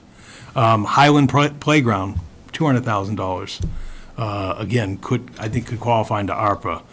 And then there are a variety of housing assistance, healthcare programs, civic engagement, and other programs that are, in other words, the list is exhaustive. If what I do and what I encourage you to do is if you Google or look at what other communities are using their money across the nation. I mean, think about this. These are municipal and state expenditures across the nation. So, and some are being creative, you know, and the effort is to tie it towards equity and COVID relief. And again, so I look at what's being proposed in Haverhill, I look at what's being proposed in other communities, and these are all illustrative examples of, and again, the Treasury Department is given guidelines as the program is rolled on about what are eligible uses, and then if you have a specific concern, one can reach out to the Treasury to get a determination, does this qualify? So again, the program is broad and prescriptive, but I think it's, like anything else, it's in its early stages, and some of the playing field is still being defined in terms of what's eligible. And again, we have ample time in which how to use these monies in the years ahead. It's 2024 and then 26, right? Yeah, exactly. The end of 2024 to expend the monies, and 2026 to commit the monies, and 2026 to expend the monies. And again, it's going to be part of what we were encouraged by the Municipal Association to kind of coordinate the municipal expenditures. Their suggestion was, well, what the state's done. And unfortunately, the state has delayed its expenditures, despite the fact the governor came out early with the plan. And in fact, supposedly they're working on a plan, but now somehow the infrastructure is gumming them up, but they still may come out with a legislative plan. Because the last thing we'd want to do, for example, is, I would think, with our local money, is fund, let's say we do small business relief for a business in hospitality, and then find out that there's a state program that provides ample resources for that, then we've in essence squandered an opportunity. So that's what we're trying to do under this program. I think the final step is, and listed on the agenda, would be to schedule community input in terms of how the community thinks these monies should and can be expended. And I think that would happen after town meeting, because I just think the bandwidth is so tight now, given the traffic listening sessions and town meeting coming up in 2 weeks. So I take from this that you have gone through the needs of the town. No. No. Well, hold on, just let me finish. Okay. And try to figure out which ones would fit under the different definitions, and given us a list. Mm-hmm. Now, maybe we should come up with our own ideas. If there's something we want to see added to the list, we have the public input, and then the board comes up with a way to try to figure out how to actually allocate the money. Yeah. I mean, what I'm trying to get at is, I don't want to say that I presented the town's list, because that's not what I'm doing. What I'm saying is, these are the types of expenditures that can be made. For example, and it's really up to you, since the money is a grant administered by the select board, to identify those areas of focus. And those, because I think at the end of the day, in 2026 or 2027, whatever, we're going to look back and say, what did we do with that $10.6 million?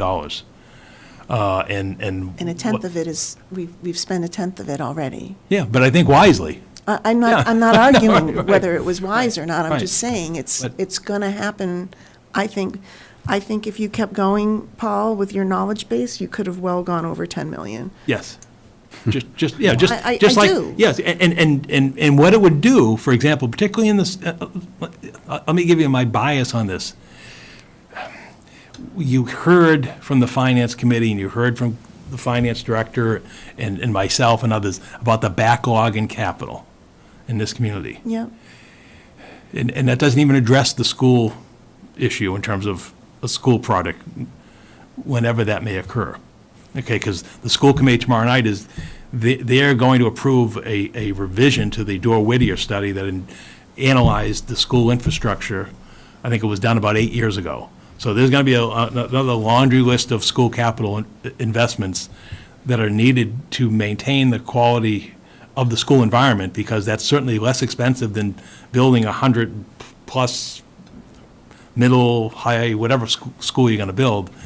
Similarly, my thinking is, if you look to the sewer and stormwater, those projects, if funded through ARPA, could avoid the increases in your water and your sewer and stormwater bills that are going to incur in the years ahead for needed infrastructure. So I think that's where my bias would be. But I think fundamental, looking at the purpose of it, is COVID. We should be proud of the school environment that we've done in Chelmsford in terms of over the past year plus now, that people are able to go there healthy, no evidence of spread, community spread, and so forth. And I think also the efforts that have been done in the senior center, the library, and this building, and others. And I think that would be the other area of COVID-related impacts. But So with the lateness of the hour, I would like to make a suggestion, and if you guys disagree with me, that's fine, but I'd like to still have us try to think through process at our next regular meeting, because like Ken had an idea about setting a threshold for approvals. You've got the idea about public input. In hindsight, when we did the 335K for the CCA, that was a large amount, and I think maybe we should have gotten at least a sanity check from Darlene on it before we voted. And I'm not saying that would have changed the outcome, but I'm just kind of thinking about, like, what are... Emotional vote. What it was, and so what is the internal process we're putting in place, and the process for getting public input, and how do we prioritize? And I think for me, it warrants a little more discussion. I think this is great in terms of just kind of getting what's in your knowledge base, Paul, down on paper. And I do agree that public input after town meeting is a step we need to take. I'm just not sure that's all there is to it. So I'm just suggesting that, I don't know how you guys feel, but maybe when we have fresher heads at our next meeting, we just talk about what do we think the process is. I love all these ideas, and I think we should put timing to it. And I think, like you had said, Paul, I think it's what you were saying is there may be other funds available for some of them, so we should kind of like all know what that is, and then start really really understanding for sure what can we spend on ARPA, what might be a little bit sketchy, and have all that information together, I think. I think I would like to have that even before we went to a listening session. So we need to understand it all before, we really know what to do with, interaction. I realize you just want to listen, but it'd be nice to kind of know what we're looking at, or are these just all parking lot ideas that people are bringing that may not even qualify? Because I'm not sure I even know. And I'd be happy to think about just helping with like sort of a straw man for as a vehicle for discussion, Paul. I'd be happy to work with you on that. Yeah, this is a great start. Yeah, absolutely. Does that make sense to people, or do you want to do it a different way? Ken? Makes sense to me. Pat? That's fine. George? Mark? You okay with that, Paul? Yeah, like I Just to, said, like- I wish I could give you. Like, what do we do with the all this definitive- I wish I could give you, like, you know, baseball, they have rules for every foul ball, fair ball, this other stuff, strikes. But like, but there that's isn't okay. one for ARPA, so this is the issue. We've got to Well, no, work our way but it's through just, it. it's just kind of like, how are we going to work our way through that gray Exactly. space? Yeah, And that's exactly. really the question that we're asking, I think. Okay. Now, moving on to the issue of the fire station study. At the suggestion of the chair, I convened a meeting last Tuesday, the 28th of September, with Virginia Fire Chief Gary Ryan, firefighters local union president Rob Albin, to discuss the establishment of a committee to address the select board and town manager's goal pertaining to the fire stations. We agreed to a formation of a 7-person committee that will be comprised as follows: the fire chief, select board member, town manager, 2 firefighter union representatives, and then 2 residents, one appointed by the select board and one appointed by the union. And I think the whole purpose of this is to let's get all the facts and data that we can, and then decide a process on how to move forward regarding the future of the 3 remaining fire stations that have not been improved. Because in just over a month or so, the North Fire Station construction should be near occupancy, and then the question is, where does the community go from here in terms of staffing, apparatus, facility improvements, operations, and so forth? So I guess I'd leave it at that, and if the board approves with this committee formation, then obviously we would put out a request for the resident to be appointed by the select board. Everybody okay with that? I'm okay with it. Okay. Okay. Do we great. want to ask for applications due by like the end of October when we meet again, or Sure, yeah. If we do it by the end, if we is do that it, enough time? I would think so. If we do it by the. We would give at least 2 weeks, yeah, if- 2 or 3 weeks. You're looking for application for 2 Chelmsford residents. Yeah, if we have it But due by but the, the other one, the firefighters can do We're- it we're- They can do it anyway. their we're own. gonna- The firefighters can appoint whoever they want without Right. applicants. The applicants are for our 1 appointment. right, so if we ask them to be due. Oh, I see what you're saying. So we need 1, we're appointing 1, the fire union's appointing 1. Correct. But So, Oh, I got it. I'm with you. so if we ask that they be submitted basically within 3 weeks, that by the, let's say the 27th of October, then we could bring it for consideration at your November 1st meeting. So I think Okay. that's fair. Yeah. So we're looking for 1 applicant. One applicant. But the firefighters, are they going to let them, and are they going to let the public know they're looking for 1 resident, or are they going to? That's their That's- choice. it's That's their however they choice. choose to do Okay. it. However they want to do it. Is there a requirement that it not be another member of the union, since they already have 2 union members on it? I think the intent is a resident, not a member of the union. You know, it's not a firefighter who is a resident. I think it's meant to be a spouse. civilian. It's meant to be a civilian, you know. Okay. Just like the Chelmsford resident wouldn't be a second, town official or so forth. I think it's meant to be a resident. And what's their charter? What are they supposed to do? They're supposed to address the goal as specified by the select board, which is basically to, you start with the premise of what the studies that have been completed in the past, the criterion report, namely about the call volumes and condition of the current fire stations, and then look at what are the options going forward in terms of number of stations, apparatus, staffing levels, and what does that mean for the community? Okay. All right, so we'll provide notice of that citizen position, and I guess we'll put it on the committee vacancy list as well. Okay. And then the last thing under my report this evening is a response regarding the COVID recurrence preparation. Under the board's goals, this evening is the identified time period for a report on the preparedness factors regarding the ongoing pandemic trends. And I'll be brief, it's a lengthy report, but basically, we have our emergency plan in place. The Board of Health is staying on top of this in terms of weekly calls with the State Department of Public Health and tracking the local numbers and trends in the town. We're in touch with them weekly. The Board of Health is meeting monthly on this. As the board knows, the public health directors are in touch with their counterparts in the school department in terms of the impacts of COVID in the school environment. They are following the state's guidelines as identified by DESE, which, as we know, they extended the mask mandate beyond what was originally to the end of September. We are providing data on the town's website and the Board of Health's webpage. Obviously, the most notable action is the Board of Health recommendation of a face masks wearing in indoor places, which differs by community. We saw Westford just went and implemented mandatory indoor spaces. The Chelmsford Board is at the level of recommendation still. We've just obtained additional PPE last week, so we're amply stocked with face masks and other protective equipment in our facilities.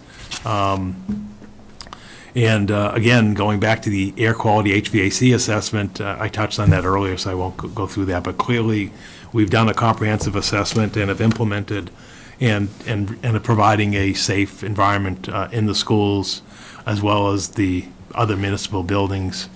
And again, the end of the list, the summary list, sort of just chronicle what's been expended to date from the previous COVID assistance monies, as well as that $1.2 million capital improvement projects that were identified that may be in our future in the year ahead. And then also, I think the final page talks about the municipal side as well, the ongoing in-progress evaluations of the other municipal buildings where aren't envisioned to be as significant as this building or the McKay Library.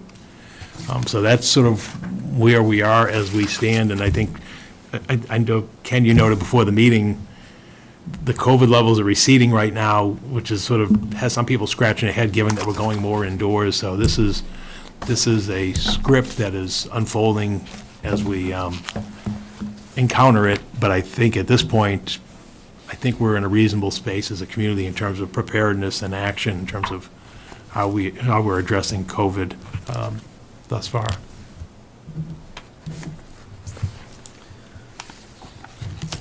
Mark, I think this was originally your idea for the goals. Is this Yeah, no, I thought it responsive looked to what fine. you had in mind? Yeah, I looked it over. I thought it was pretty comprehensive. I actually met with them on this particular goal, so I think they did a good job, getting something together. Any other questions? Thank you, Paul. Thank you. So on the next item. Which is the, We're not going to talk about that tonight, right? well, we have Paul Haverty here if we have questions about it. Oh, I thought last Wednesday, his suggestion was to let the planning board take the first No, crack we at it. decided to put it on the agenda in case Right. anybody here wanted to ask him questions about it Okay. without Okay, being in a big before he joint starts. meeting. Can I sit out there? They advise you to leave the room, but I'm do. going to defer to Paul. I'm sorry, I'll step out. Just for the record, Ken LaFave is recusing himself from this topic.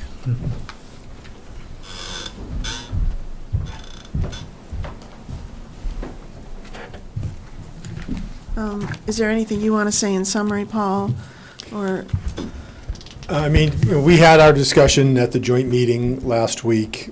I don't know if you want to talk about the development agreement. I don't think the proposed zoning bylaw really is of I don't think much that's relevant concern, for yeah, us. for the planning board. With regard to the development agreement, as I noted last week, the developer put in a bunch of things that, there's no rule that says you can't have them in a development agreement, but it's almost like they were just trying to fill space to make it seem as though they were providing more to the town than they needed to, and that a typical project would provide. And I don't think that that's quite accurate. I think that a lot of the provisions are the type of provisions that would wind up in conditions of any site plan approval that would be issued by the planning board. So my overarching comments, on the initial draft was, I think it calls for more. I've gotten some feedback from the developer. They have made some revisions to the proposed development agreement to clarify the affordable housing proposal aspect, to make it very explicit what is being provided with regards to the Chelmsford Housing Authority and choice, so that that's sort of setting, in stone what is being proposed for that. There was some other language in there that they added. So I got it up on my phone here. For me, my overarching question is, we're signing off on this. Yep. Are there things that we as a board should be thinking about or brainstorming on in terms of what should go in this development agreement that the planning board field of view might not capture? I think it's more than just the planning board's field of view.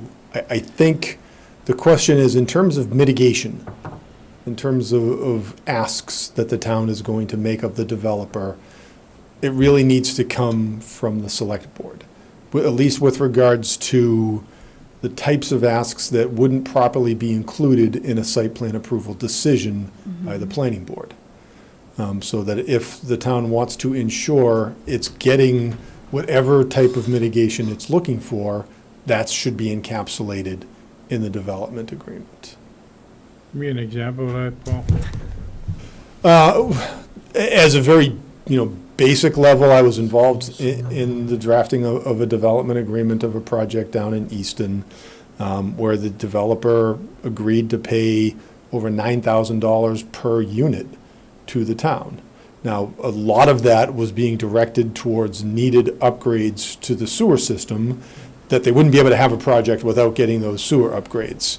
Here, they're spending a significant amount of money on an on-site wastewater treatment facility that certainly increases their costs, diminishes their ability to provide mitigation to the town, and also leaves them outside of the town's sewer system, so they're not really putting any additional stresses on that. But there's certainly all kinds of other different types of mitigation, that a developer might be willing to provide. I mean, looking in terms of impacts on schools, right? That this is going to have impacts on specific elementary schools, right? So is there anything, that the town is looking for, to help address any impacts, that might be caused there?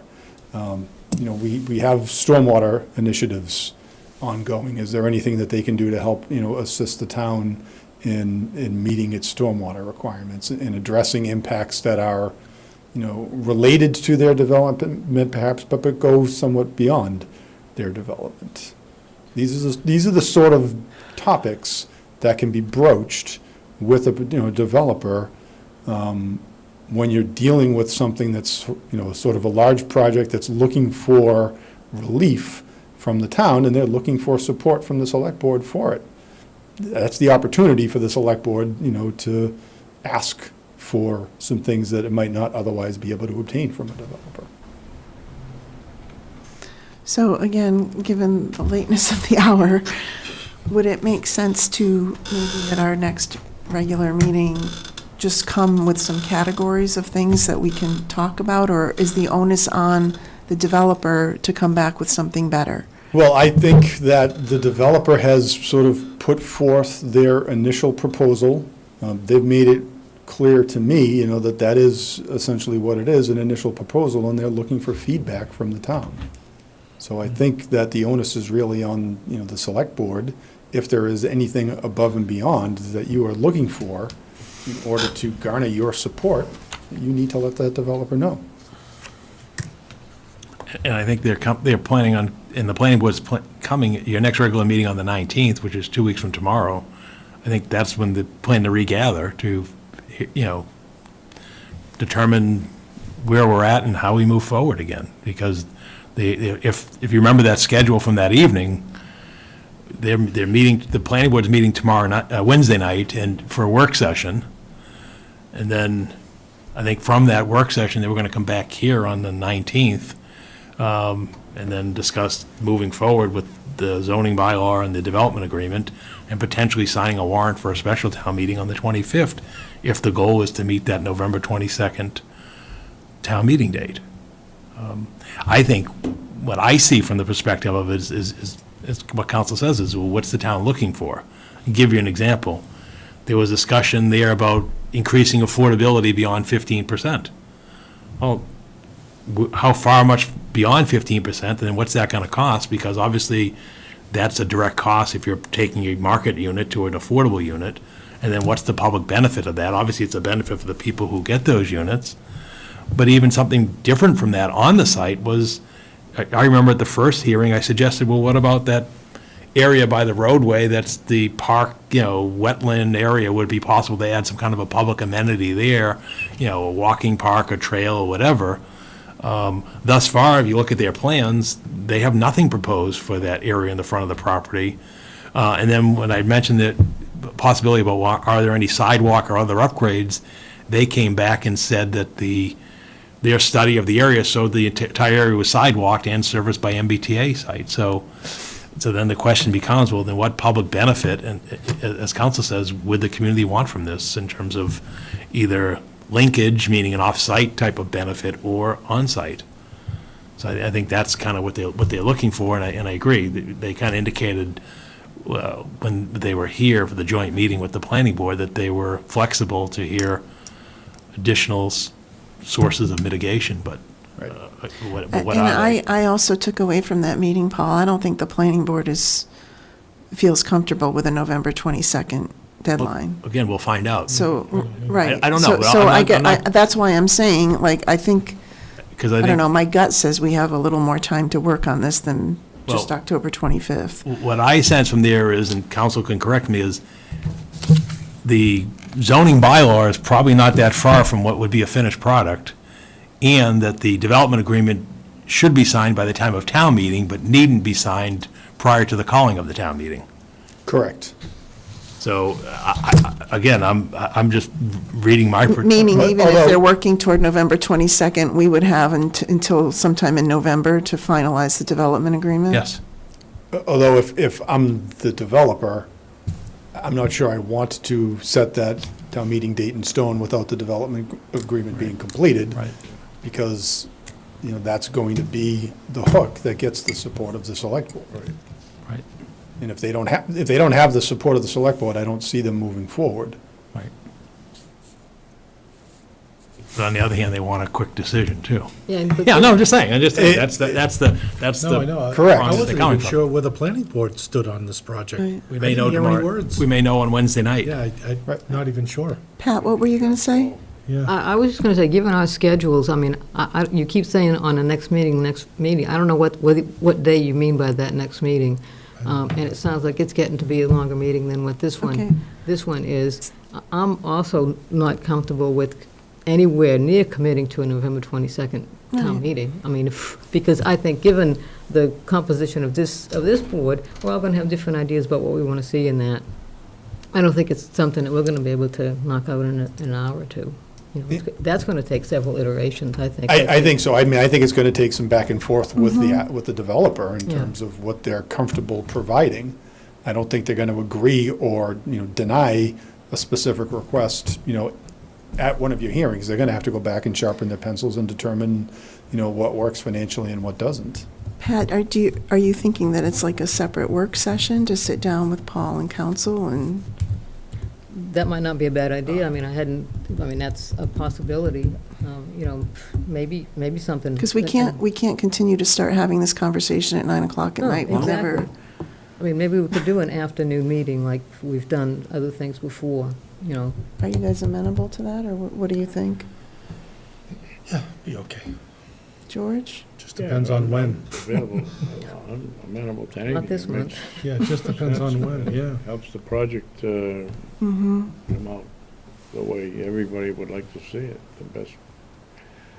I just don't know. I mean, Do we want to see where the planning board is heading on Wednesday in terms of timing, and then maybe Thursday we can say, okay, well, this will be some timeframes to do a work session? Does that make sense to you? Yeah, it's just, I want, I mean, if we start trying to schedule it now, I don't know what we're scheduling it to. Yeah. Well, I know, and that's one of the things could somehow the developer, yourself, and the planning board kind of come out with some kind of a straw man on what you think a schedule's going to look like? Because it didn't seem like everybody understood everything. Here was a developer that was upset that they weren't at the October 18th meeting, okay? I mean, that's where we started from, right, Paul? They were like, why aren't we on the warrant for October 18th? Okay? So when you sit here and say, why do I think that they want to get before Thanksgiving? Because when they weren't on the 18th, they basically sat there and said, we want to do it. States without any information to support it, nothing. So all I'm saying is, why don't we put something together of the real requirements that we all need to meet, and then let's see where that starts laying out. They see it as a... We need time. Right, I understand, but they see it as a two-pronged thing. These two documents, one being the zoning and the other one being the development agreement. Quite frankly, I think the zoning one's easier. And Council's shaking his head because you can get the zoning thing done in a matter of weeks because that's you know, they've reviewed it, Council's reviewed it, there's been some feedback. As you said, that's the template. But the planning board also wants to add additional public sessions and things like that, so they're not going to make if that's where they stick to on Wednesday, they're not going to make a November 22nd meeting. I just don't see it as realistic. And I appreciate that they wanted to be on fall town. We didn't commit to that. Yeah, we didn't commit to it. Right. And I appreciate what the developer wants to do, but the fact is, it hasn't even entered the process yet. Okay, I mean, they've been doing a butter and kind of refining the plan and stuff, and they're at a much bigger maturity point than you normally would be going into a zoning article, but, They must have a sense of urgency because look at all the emails we're getting. Those didn't just fall out of the sky. Somehow there was a genesis to notify the select board and the planning board that there's this community support by the abutters for this project. the abutters started Right, that. exactly. So I'm just saying, so when you say, you get a sense of schedules, I think they're on a fast track. I'm not saying we have to be, but I'm just trying to give you a sense of, all right, I just want you to know that that's, Let you know. but that's clearly the signals that we're getting, you know. I'm not in a rush to make a bad decision. Right. So, Paul Haverty, the question I have is, I don't know what this timeline is going to look like, but where does our risk increase, or at what point does our risk increase that we haven't put the zoning article through, we get the census, certification back, and now we're vulnerable to unfriendly 40B? My understanding is we're already under 10%. The last subsidized housing inventory I looked at from DHCD had us below 10%. By 44 Like units or 9.7 something. or something. But we haven't Yeah. received the 2020 census. Correct, well, that's just going to notification. put us further below. Right. So we're already vulnerable. So it's waiting another month or two in terms of passing this zoning isn't really going to change our exposure. Plus, they have the land tied up anyway, right? So, I mean, George, can you talk into the mic? I'm sorry.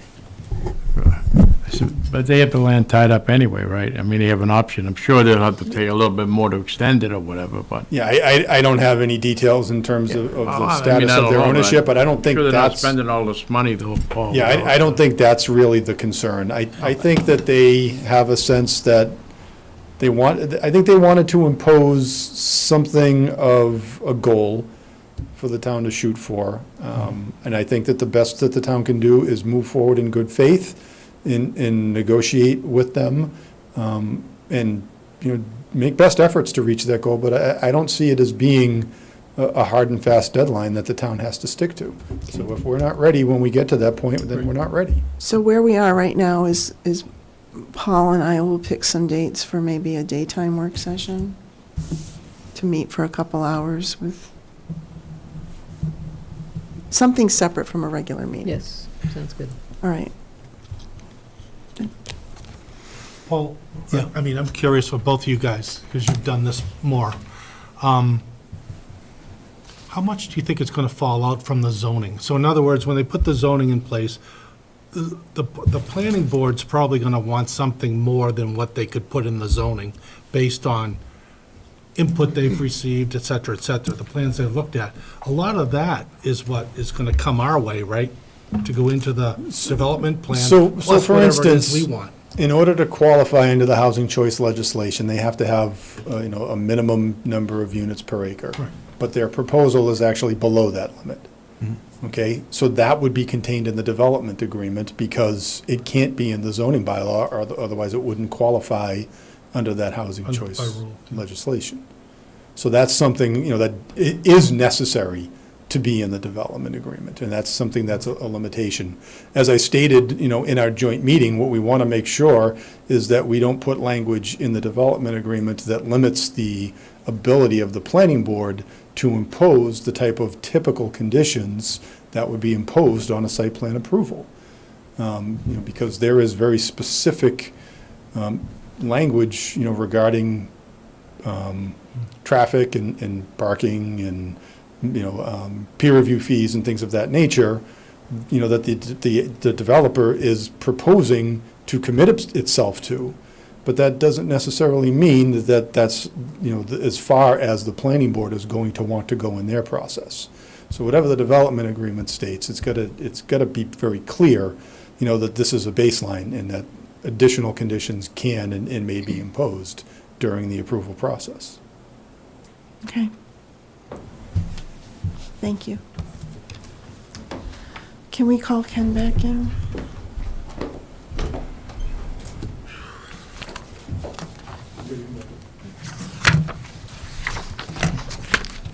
For the record, Ken LaFave has rejoined the meeting.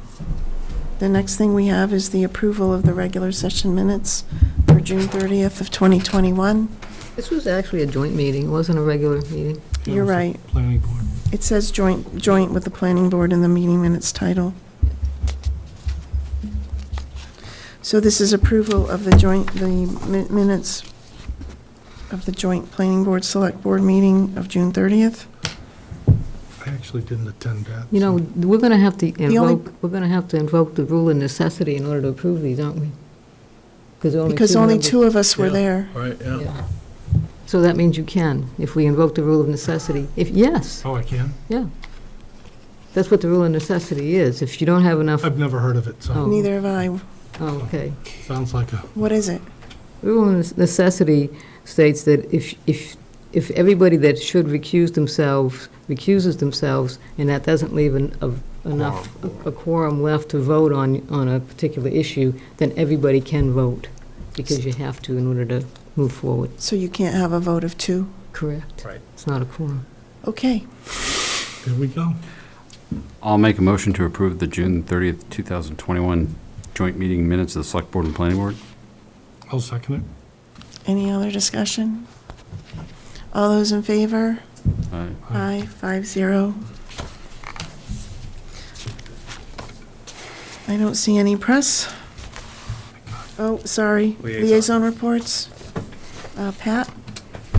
Just one thing tonight, the Chelmsford Friends of the Library is going to have a book sale on October 16th from 10 a.m. to 3 p.m. only in the parking lot behind the town office's gym.